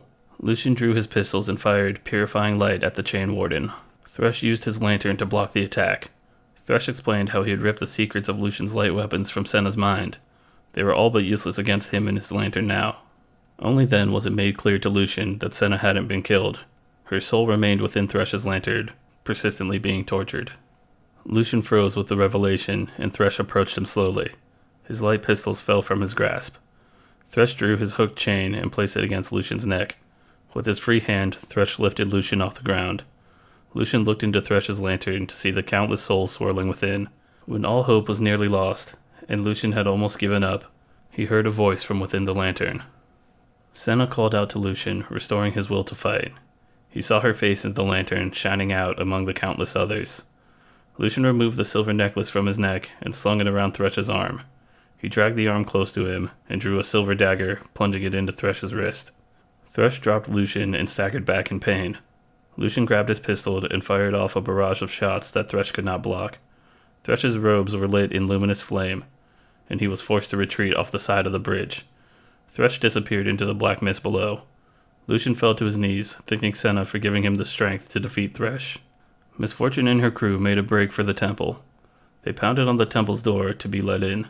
Miss Fortune placed her coral trinket against the door and called for Illaoi. Just then, Hecarim caught up to her, but the doors flung open. Illaoi emerged and grabbed Miss Fortune by the collar, dragging her into the temple. She barely escaped the undead horseman's glaive swipe, falling backwards. The door was slammed shut and barricaded. Inside the temple were hundreds of Bilgewater citizens, both native Bhuru and the pirates, all seeking protection from the black mist. Hecarim's chargers beat against the temple door. Illaoi and the Bhuru worked on a ritual to bring motion back to the world and drive away the harrowing. This seemingly took a great amount of time to complete. Meanwhile, the black mists began seeping into the temple. Undead creatures began spawning within these mists. Miss Fortune rallied all those who could fight to keep them at bay. Mist wrapped around a child's leg and began pulling him away. Miss Fortune slashed through the mist with her saber and secured the boy, bringing him back to the center of the temple. The fight for survival was taking its toll on Miss Fortune and her crew. Holes were created in the temple's walls from Hecarim's continued assaults. A howling specter plunged its ghostly talons into Raffin's chest. Miss Fortune moved as quickly as she could to slash through the ghost's arm and dissipate it back into mist. Raffin fell. He was still breathing, cursing the undead.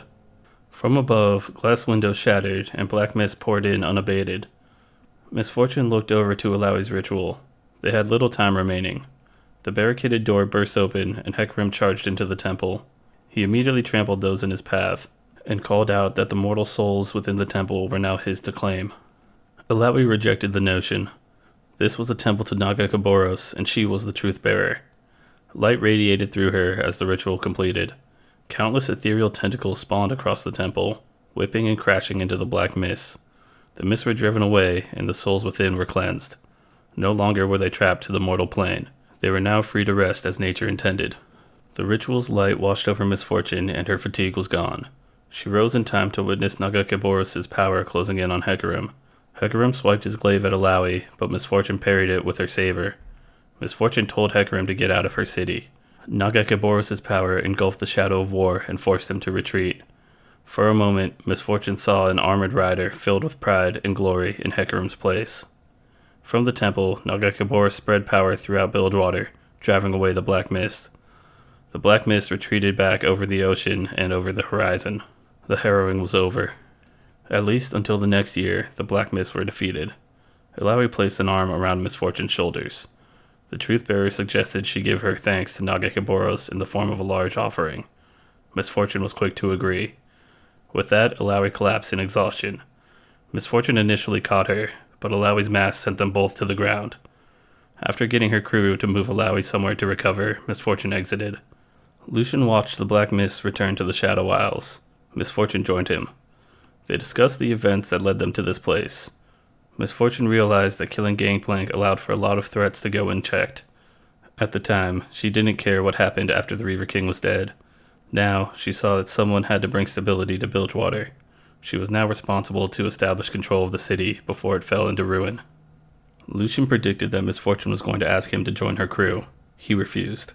He didn't need to save a city, he needed to save a soul. The two parted ways. Olaf's body was recovered from the harbor the following morning. He had been floating on the carved remains of a kraken worm. He was breathing, but the fisherman who recovered his body considered killing the Freljordian and selling his gear. But before that could happen, Olaf woke. That wouldn't have been a glorious death, so he would have to continue his quest elsewhere. Fortune smiles.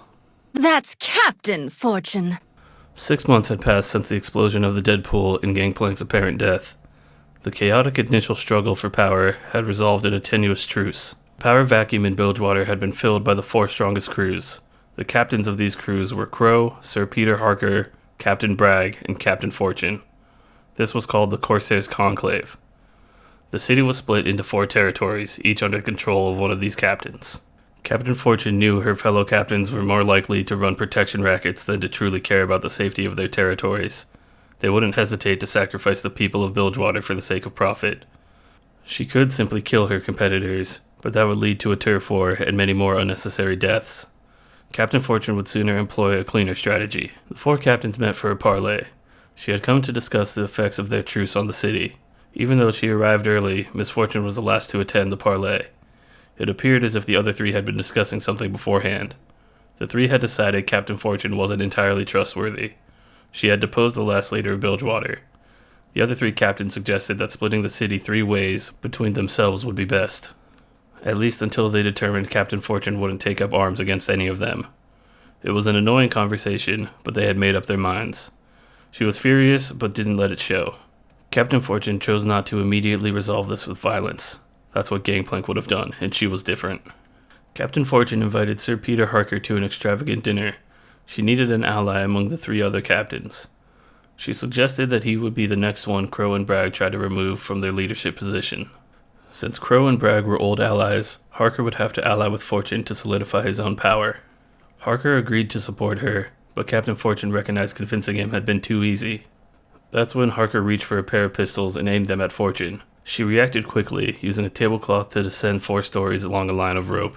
Harker proceeded to place a hit on Captain Fortune. It was clear the time for diplomacy had ended.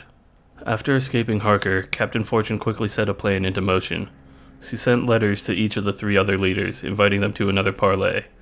The 3 met at McGregan's kill house on the slaughter docks. It was only after they had all arrived and stowed away their weapons that they realized none of them had sent any of the letters. Miss Fortune ambushed the trio, quickly killing Crow and Harker's bodyguards. She then killed Bragg with a pistol shot to the head. As Harker reached for his weapon, Captain Fortune blew his hand off. Harker yelled at Captain Fortune that Bilgewater would be doomed without the trio running it. Captain Fortune disagreed. She would run Bilgewater. Captain Fortune warned Harker if she ever saw him again, she would take more than his hand. In the end, Captain Fortune may have done the same thing Gangplank would have, but this had been a last resort. She intended to manage Bilgewater the right way. Also seemingly around this time, Miss Fortune's crew plundered a rival and obtained a monkey idol. The rival claimed that this idol held ancient mysterious powers, and that turned out to be true. Shortly after the idol was acquired, powder monkeys began showing up around it. Powder monkeys were soot-covered simians with glowing eyes. It became clear that they were attracted to gunpowder and explosions. Furthermore, they had the ability to magically enhance gunpowder-based weapons. Though they were mischievous and potentially quite dangerous, Captain Fortune appreciated the benefits they provided and allowed them to remain among her crew. Dead in the water. The tithe will be paid. After the Corsairs' Conclave fell apart, a new truce had been enacted to limit fighting between the gangs and crews of Bilgewater. Considering Crow, Bragg, and Harker had broken the last truce, it was hard to trust the rigidity of this one. Still, power in Bilgewater had largely been consolidated under Captain Fortune and her crew, the Sirens. But that didn't mean the other captains would serve her wholeheartedly. They too were looking for a way up, and it was highly likely that they would go through her. Captain Fortune's hold of the region was shaky at best. She paid a visit to Blood Harbor. Since this was where Bilgewater economy flourished, she would have to ensure it kept working smoothly. From there, she boarded a rowboat with her second-in-command, Raffin. They had to attend a meeting between the remaining captains of the region. This was a captain's requiem, where various leaders paid respects to a captain who passed and represented their crew's interests in their wake. A somewhat influential captain, Illaoi, had died, and they needed to figure out how to best divide up his holdings. Every captain wished to increase their own standing while denying that of their competitors. Under Gangplank, this would have been done through violence, but now they would at least try to talk things out. Captain Fortune and Raffin both wore ostentatious, impractical, and elegant outfits. They recognized the need to be viewed as wealthy. If other captains thought they were poor, then they would become weak and easy targets. Captain Fortune knew the rival captains wouldn't allow her to take control of Allies' holdings. She really just needed to keep her most direct competitors from gaining strength, namely the Jackdaws or the Butcher's Blades. The meeting took place on the late Allies' grand ship, the Moon Serpent. He had been a miser in his time, and rarely paid the tithe to the depths. Miss Fortune always paid her tithe. She even dropped a pricey hex carbine that she had looted from Jack Montezegulos on the White Wharf. She understood that the ocean needed its due. Raffin had hoped the weapon would have been given to him instead. This prompted Captain Fortune to playfully reminisce about the weapon's fine craftsmanship. The two boarded the Moon Serpent. Their weapons were taken away, as was customary for such meetings. Miss Fortune was familiar with many of the captains present. She was friendly with some, less so with others. Also in attendance was a rare sight, a serpent collar. Captain Marla Blackston, an old acquaintance of Raffin's, was the first to greet the pair. She had spent the past year raiding the Amarantine coast. That was until the inhabitants hired mages to turn the sea and sky against her, sinking the majority of her ships. Blackston was forced to return to Bilgewater to rebuild her fleet. Claiming the crew and ship Ally left behind would be a good start for her. Blackston walked away, and Sarah Fortune's eyes fell upon one of her enemies.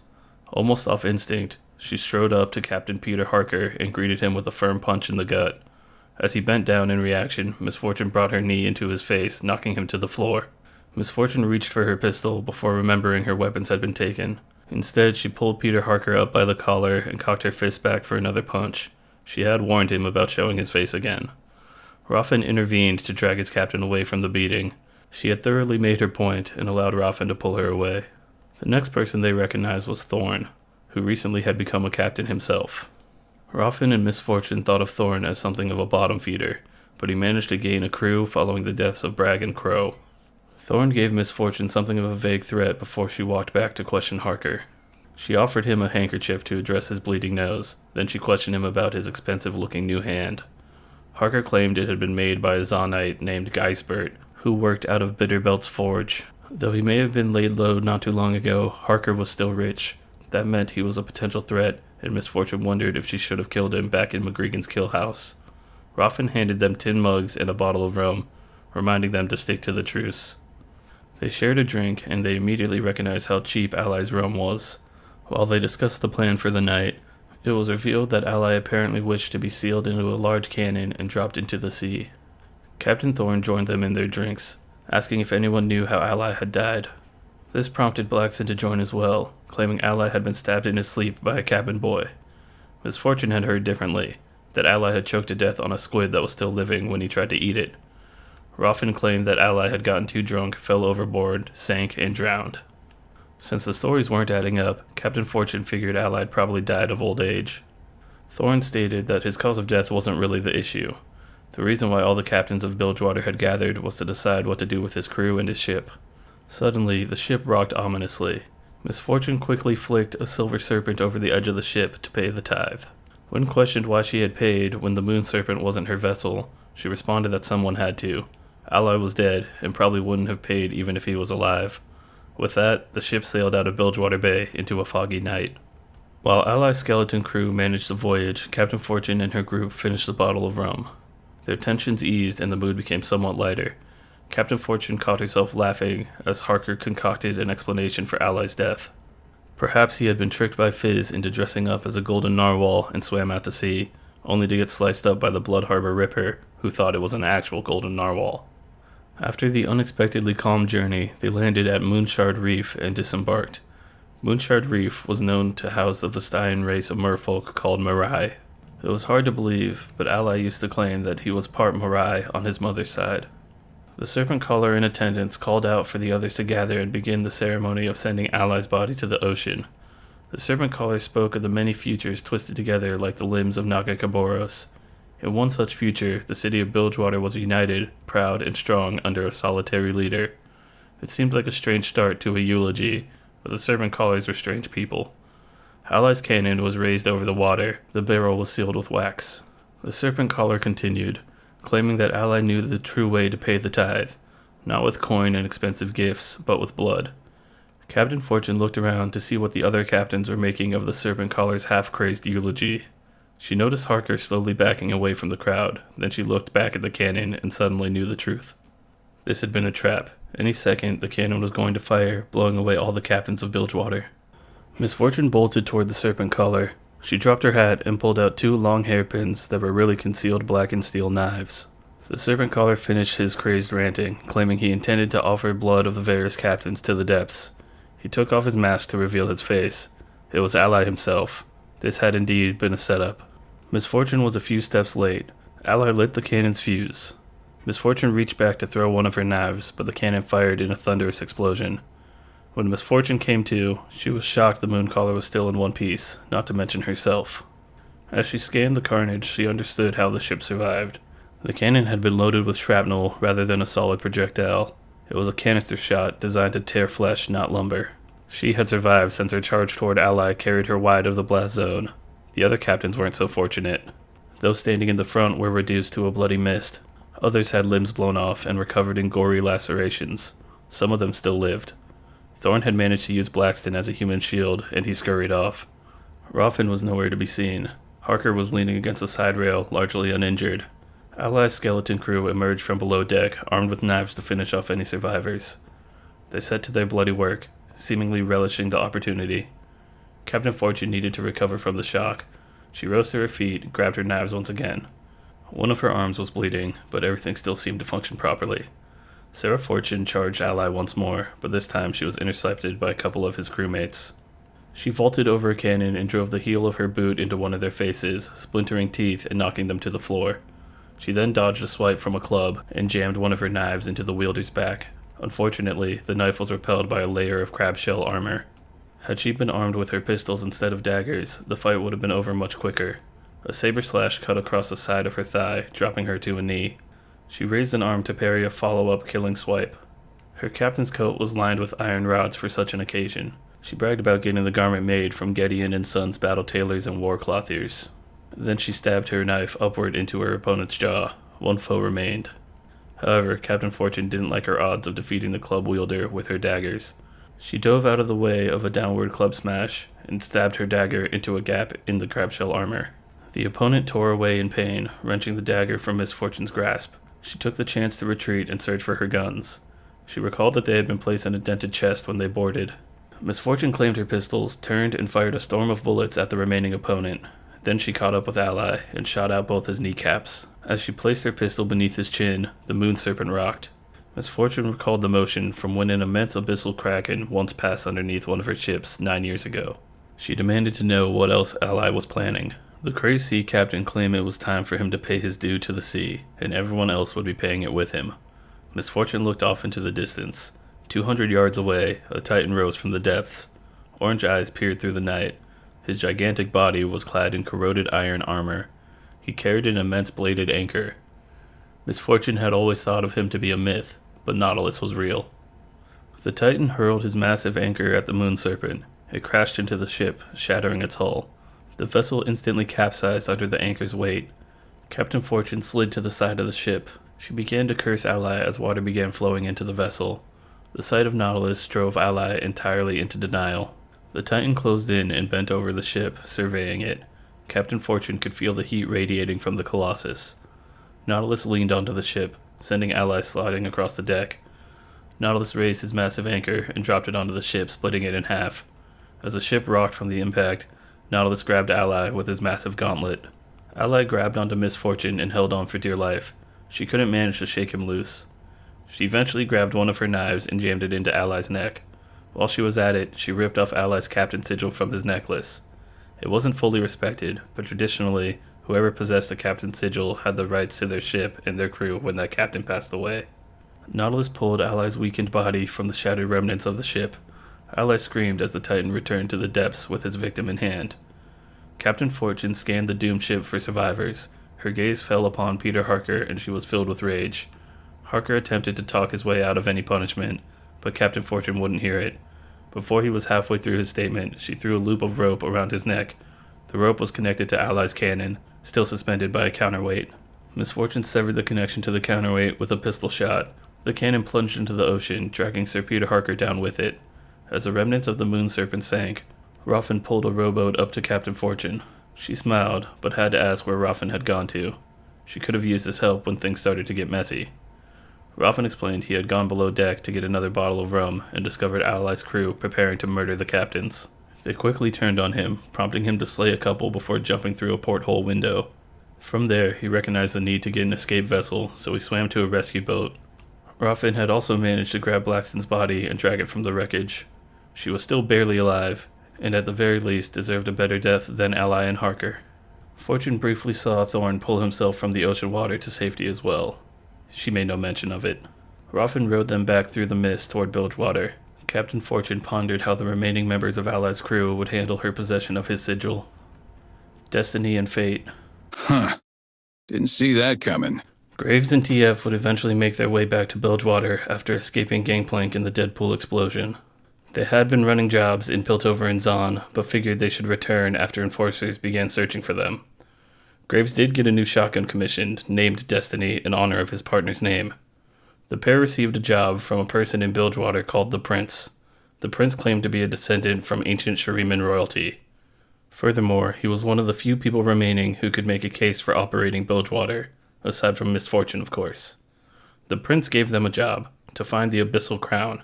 Allegedly, the Abyssal Crown gave its wearer the power to control the beasts below.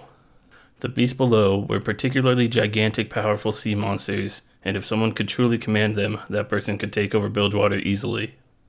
TF and Graves took a rowboat, the Intrepid, to navigate a deadly stretch of jagged rock-filled ocean. Their destination was a small rocky island. On the island, below the water surface, was an entrance to a shrine. TF teleported into a cavern with his magic, but Graves was forced to brave the dark, submerged channels. Narrowly avoiding drowning, Graves met with TF inside the island. This was a cavern lined with Bhuru carvings as well as a large number of abandoned tools and ship parts. Also within the cavern was an elderly woman lying on a slab of rock. Graves couldn't initially tell if she was dead or sleeping. His question was answered when she snorted in her sleep. Shortly after, Graves tripped over another person, a sailor who scrambled away from them in fear. The sailor was shackled to the wall. He pled to be freed. Apparently, the elderly lady was intending to sacrifice him.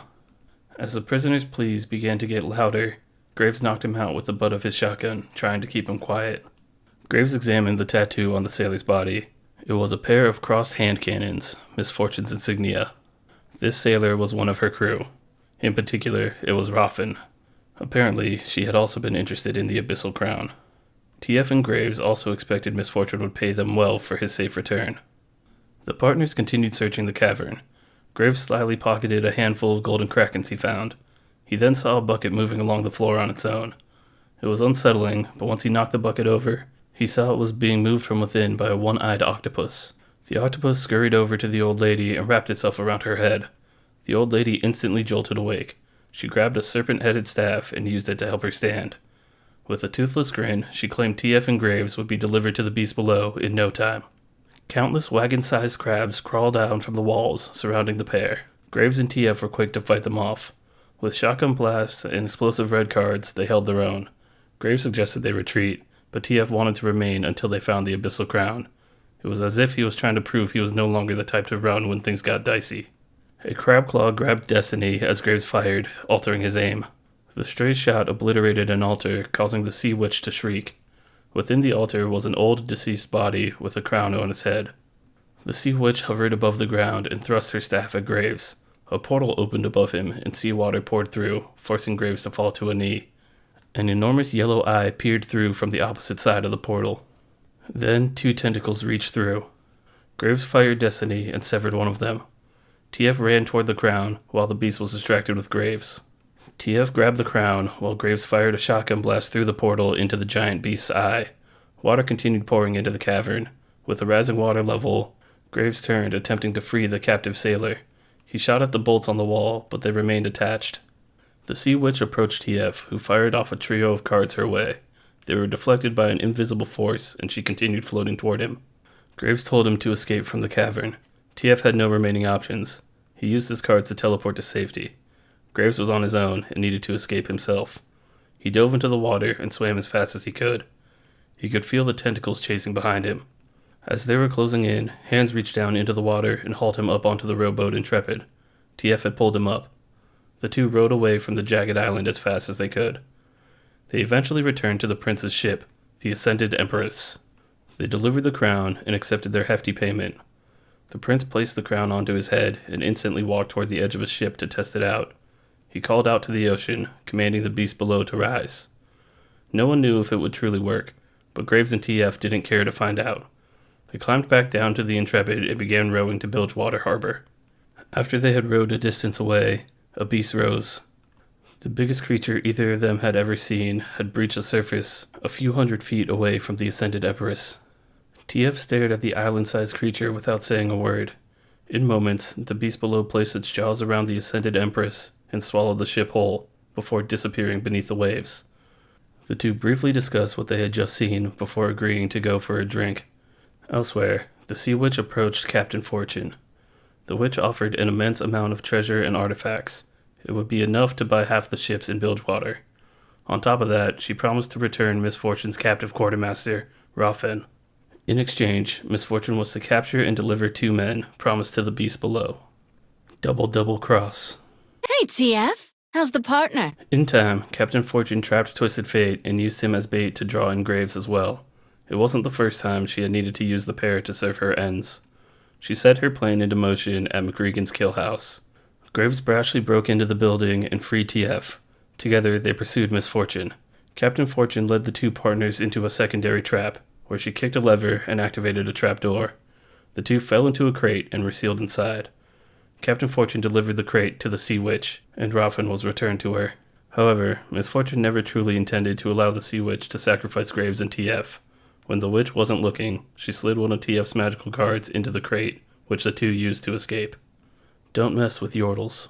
All right, furballs, attention! Against TF's counsel, Graves captured Teemo while the Yordle was working on a Bandle Scout badge. Based on the Bilgewater bounty board, Yordles were worth a lot. Initially, Tristana attempted to free Teemo on her own, denying help from Corky and Lulu, but she was captured as well. Corky and Lulu eventually managed to free Teemo and Tristana. Graves was polymorphed into a Gromp in the process. Teemo revealed his scout badge was to adopt a pet, which apparently was a dangerous sea beast. Concerning the ruined king, All will be consumed by the black mist! this portion of the Bilgewater story coincides with that of the ruined king's return. The majority of these details will be covered in a future video about the ruined king and the Shadow Isles. Here is a summary of the events pertaining to Bilgewater.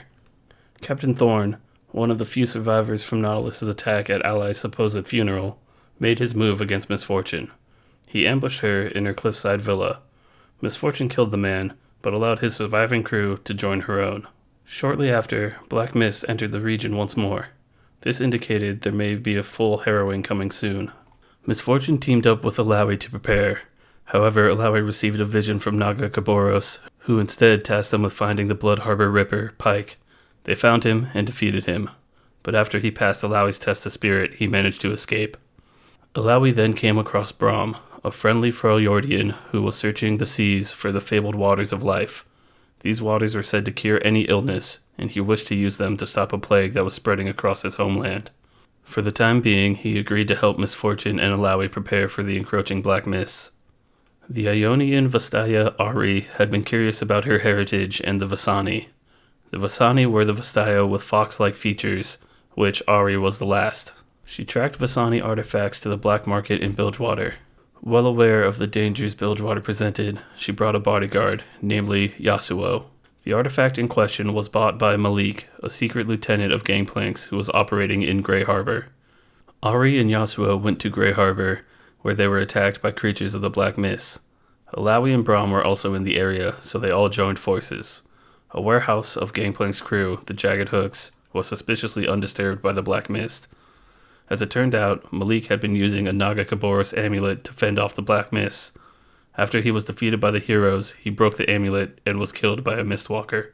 It was revealed that Malik had gained these artifacts by helping Gangplank raid a Bhuru temple. This was the moment Illaoi realized she could no longer trust Gangplank. She cleansed the raided temple and finally informed Miss Fortune that Gangplank was indeed still alive. Gangplank's plan was becoming clear. The details were unknown, but under Thresh's guidance, Gangplank had buried a crown in Bilgewater to attract the Black Mist. The crown was that of Isolde, Viego's queen, when they still lived. Burying the crown would likely bring another harrowing to destabilize Bilgewater. Once the pirate city was weakened, Gangplank could reclaim it. The undead were an affront to Illaoi's goddess, so she could not allow that to happen. Neither could Miss Fortune, but she more simply wanted Gangplank dead. Ari wanted to track him down and learn the source of the Vasani artifact. As her bodyguard, Yasuo wished to honor his role and keep her safe. Braum was still interested in finding the waters of life, so he sailed with the group. Miss Fortune allowed Braum to christen the ship they would be sailing on. He named it the Charming Lady. As they set sail, they were followed by Pyke. The voices in his head were calmer ever since he passed Illaoi's test of spirit. Still, the next name on his list was Gangplank's. Pyke assisted the Charming Lady crew in killing a sea serpent. Then, after some conversation, he joined forces with them. Gangplank met with Thresh on the Shadow Isles, and they performed a ritual to reawaken Viego, the Ruined King, and the source of the Black Mist. Thresh took Gangplank to the location of Viego's sword.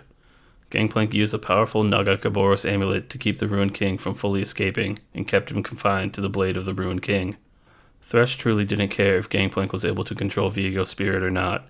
He simply needed Gangplank to gather the items required for the Ruined King's awakening. The group of heroes tracked Gangplank to the Shadow Isles, where they met Maokai, a guardian of the Isles. With his help, they were able to continue pursuing the Saltwater Scourge. Maokai also gifted Braum with some of his leaves, infused with the waters of life, to cure the plague in the Freljord. The group eventually came across an undead spirit, Nunyo Nekrit. Nekrit informed them of Thresh and Gangplank's plan to free the Ruined King and bring a harrowing that would encompass the planet. Thresh guarded Gangplank as he communed with Viego's spirit. The group defeated Thresh, but he managed to escape as the champions moved to stop Gangplank from unleashing Viego. Gangplank succeeded in releasing Viego, betraying Bilgewater and the whole realm of the living in the process. Gangplank tried to use the Naga Kaboros amulet to control Viego, but he was overwhelmed by the Ruined King's power and he was possessed. The possessed Gangplank did battle with the other champions, while Viego himself moved to Bilgewater to recover the crown Thresh had Gangplank bury. Viego's only motive was to revive Isolde, the queen he had lost a millennium ago. Gangplank was defeated and freed of possession, but he was captured and placed under Illaoi's purview. Illaoi spoke to her prisoner. Gangplank revealed his regret in working with Thresh and Viego, and shared a secret to weakening the Ruined King. He was driven by the love of his queen, but that love was unhealthy at best. Though there were good times in his relationship with Isolde, Viego eventually grew possessive and overbearing. This only grew worse after her passing, but Viego seemingly ignored the negatives in his past relationship. If the champions could remind him of how harmful his love was, they could lower the Ruined King's guard. With that information, Gangplank returned the Naga Kaboros amulet to Illaoi. With the help of Yasuo's wind mastery, the group raced to intercept Viego. Unfortunately, Viego had managed to deter their approach and force the Charming Lady into a shipwreck. On Winddrake Isle, Yasuo confronted an image of his past. He was once forced to kill his brother Yone, and has lived with that guilt ever since. After confronting Yone's magical image, the Charming Lady was repaired and the crew continued their chase. After some preparation at the Vault of the Vasani and the Bhuru Forge, the group returned to Bilgewater. At this time, Illaoi revealed she was the reason Gangplank survived the Deadpool explosion. Miss Fortune came to terms with this. She had reason to trust and have faith in Illaoi, but never with Gangplank. The group caught up to Viego and used the knowledge of his past love against him. While he was distracted by battle and the memories, Viego was trapped within the Naga Kaboros amulet. Miss Fortune managed to resist Viego's possession and wielded the necklace to imprison him, something Gangplank was unable to do. With their various jobs completed, Gangplank escaped and the crew went their separate ways. Miss Fortune trusted Illaoi to care for the necklace. Yasuo agreed to accompany Braum to the Freljord, then he would travel to Noxus. Pyke saw a new name rise to the top of his list, Viego. The Will of the Dead. Defeat is acceptable. Lingering is not. Bilgewater was Miss Fortune's. Her claim was even more solidified by the Bhuru truth-bearer Illaoi being her closest friend. Still, another conflict loomed. Gangplank was somewhere rallying a crew, and there was no doubt he would return and attempt to recover what he had lost. Illaoi was concerned that the two enemies would waste their lives and their great potential fighting one another. But Illaoi and Captain Fortune both had a pressing issue to deal with, namely Viego, who was still imprisoned within the Nagakaboros amulet. They took the amulet to an artifact dealer, Jordan Irux. His genealogy was half Bhuru and half mainlander, so he had gained an understanding of a wide range of artifacts. He claimed the amulet was made of serpent's amber, also known as goddess's tears. It was Bhuru in design, but was made from a long time ago, when the Bhuru worked with the craftspeople from the Blessed Isles.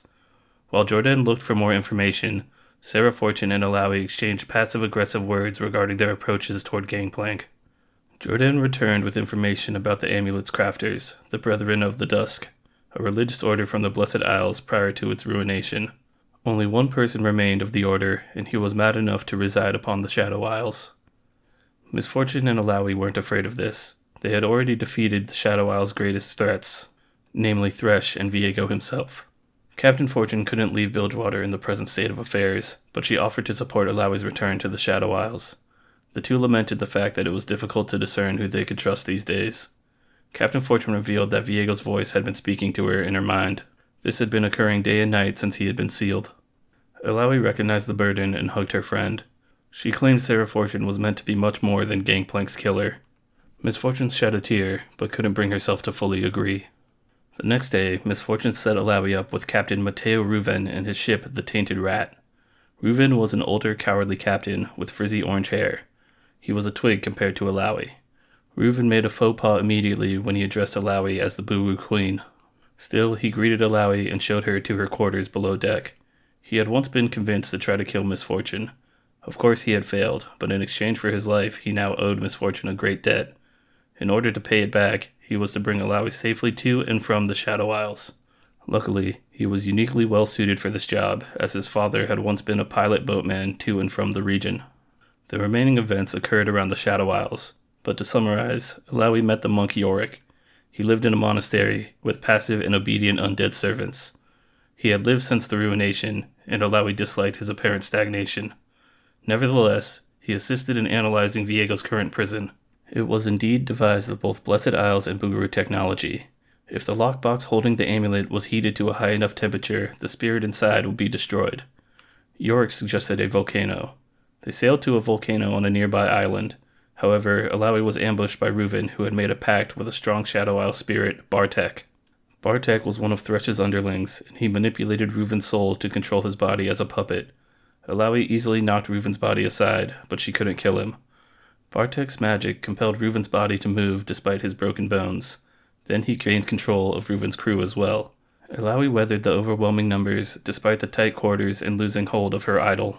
Above deck, Yorick was also fighting off Ruven's crew, now Bartek's puppets. Illaoi tackled Ruven off the deck into the water, while Yorick engaged Bartek himself in combat. Bartek pulled out a glowing orb, which he used to incapacitate Yorick and Illaoi by attempting to pull out their souls. Bartek took the opportunity to claim the lockbox holding Viego's soul.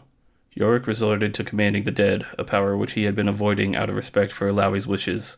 Countless spirits surrounded Bartek and pummeled him into a crater on the island's shore. Unfortunately, Yorick couldn't fully control these spirits, and Bartek managed to flee, lockbox in hand. He disappeared over the horizon. Yorick and Illaoi commiserated in their failure to destroy Viego while healing the remnants of Ruven's crew. They had lost this fight, and Viego was surely going to return. But that didn't mean all was lost. The Ruined King had been stopped before, and they would have to find a way to stop him again. Of course, Viego was indeed released, and he brought Black Mist invasions all over Valoran. Before Yasuo made his way off the Serpent Isles, he assisted the Bhuru in fighting the Black Mists. Some individuals were possessed by Viego, and gave into the deeper flaws in their character. Misfortune was one of these possessed. She grew tired of her hidden opposition in Bilgewater. The city still had loyalists toward Gangplank, and plenty of others who challenged her authority. She would proceed to slay them and seize full control of the region. In time, a group of sentinels such as Lucian gathered heroes from various regions. The Sentinels of Light included Graves, Olaf, and even Pyke. These heroes managed to seal Viego away once more, ending the Black Mist threat and freeing those who had been possessed. An intimate night at Oyster Bill's. Carry me to distant lands and worthy challenges. Oyster Bill's Oyster Bar was a reputable establishment in one of the poorer districts of Bilgewater. This was something of a rarity, so many respected the owner, Oyster Bill. He was a friendly man with a love for seafood and exaggerated storytelling. He was also nice enough to rent out a room for a passerby. This passerby was the joy-filled Neela. Her homeland, Kathka, neighbored the place where Viego had been sealed. She now had questions about the sentinels who had been responsible. While Neela was staying at Oyster Bill's, Graves stopped by. As it became clear Graves had worked with the sentinels, she joyfully kicked him into a wall and began interrogating him. Neela had quickly gained a reputation in Bilgewater, happily hunting 40-foot serpents on her own. Graves likely needed to find a way out of this confrontation without fighting. But Graves wasn't the type to think things through. He pulled out New Destiny and fired at Neela. Neela's torso shifted like water around the shells, leaving Graves momentarily dumbfounded. Neela smiled after being shot at. She swung her whip and knocked the weapon from Graves' hands. After some continued conversation, she determined Graves had no useful information for her. Shortly after that determination, a half-dozen gangsters entered Oyster Bill's searching for Neela, the Serpent Slayer. Apparently, her serpent slaying had been harming the business of serpent hunting crews and flooding the market. Various captains had placed an order to put an end to her activities. Among the gangsters was a strange creature that Graves recognized as a deep eater. They were massive wagon-sized isopods and vicious human eaters. Neela recognized the large pale monster as a worthy opponent. Neela's joyous excitement for battle caught the gangsters off guard. With inhuman speed, Neela charged and attacked. The thugs were defeated in seconds, but Neela had saved the deep eater for last. She leaped upward above its back and swung her formless blade, slicing the beast clean in two. After the dust had settled, Graves and Neela continued speaking about the Sentinels of Light. Neela explained that the magic holding Viego was fading. If he were to be freed, Kathkan would be in danger. Furthermore, prior to his sealing, Viego's magic was driving demons berserk.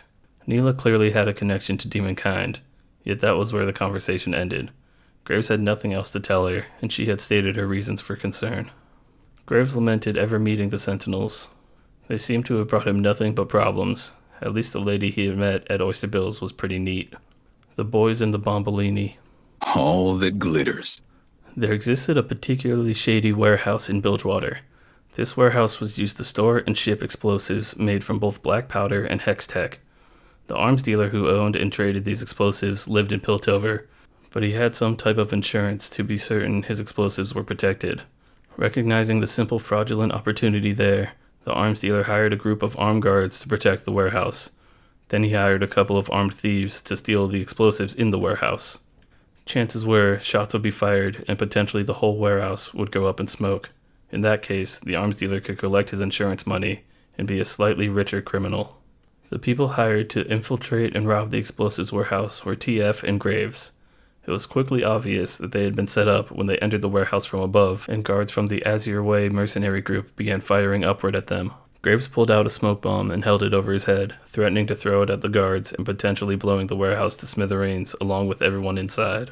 Everyone aside from Graves, including TF, assumed the smoke bomb was a live explosive, and they pleaded with Graves not to throw it. They all ceased fire. TF, in his haste to escape, with the teleportation card, had accidentally drawn an explosive red card. Had he activated it, half of Bilgewater would have exploded with it.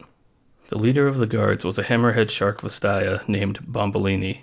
Graves, TF, and Bombolini had once all been partners, which made the scene somewhat less tense. However, Bombolini was something of an underappreciated member of their crime trio. Furthermore, their last interaction had ended with Bombolini being left behind in an explosion while Graves and TF escaped with a single gemstone that turned out to be a glass replica. Understandably, Bombolini wasn't happy with how things had turned out in their last job. When one of Bombolini's subordinates asked about the pair, Bombolini replied they were together romantically. Graves and TF took the opportunity to make a commotion, a feigned lover's quarrel. Bombolini was happy to see the two who betrayed him embroiled in an argument. That was short-lived, as a card hit him in the chest, knocking him through a window. The remaining guards, Shrimp and Gobi, fired as TF and Graves ran for cover. A stray bullet ignited a crate near the guards, blowing up. More guards entered the warehouse from above, and the pair fought them off.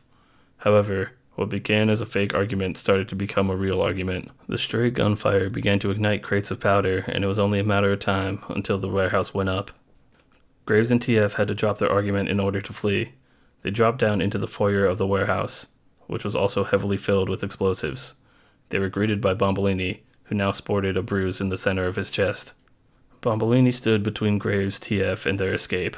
As Bombolini prepared to monologue about how they had treated him, Graves shot a barrel of black powder next to him. If the warehouse hadn't already been doomed, it certainly was now. TF quickly teleported them both out of the warehouse and onto a nearby pier. They sat together, watching the warehouse's explosion light up the night sky. TF examined Graves' head to check for a concussion. Graves took a moment to process the feelings he had about his partner and their fake lovers' quarrel. TF brought up Graves' terrible taste in men, which Graves corrected. He had good taste in terrible men. The two sat in silence for a while. Eventually, Graves said he had been seeing more of the world recently, and he wanted TF to see it with him. The two agreed they were partners. In crime, of course. Notes. Tom Kench wasn't mentioned because he has another dedicated video. However, Kench does seem to share a close connection, likely a deal, with a Legends of Runeterra exclusive champion, Jack the Winner. Jack was a shark-based Vastaya and a boxer/pit fighter. He had been on something of a winning streak. This was odd, since most everyone who crossed paths with the Reaver King wound up devoured or generally worse off than before. Still, Jack's success led him to be invited to an invitational where the best pit fighters would compete in an underground tournament. It should also be noted that Misfortune crossed paths with Rise, where they worked together to escape a shootout at sea, but it is unclear when this happened. Outro. That's how we do things in Bilgewater. I will post all the sources and the authors in the description of this video. I know this was a long one, so I appreciate it if you're still around, and thank you for watching.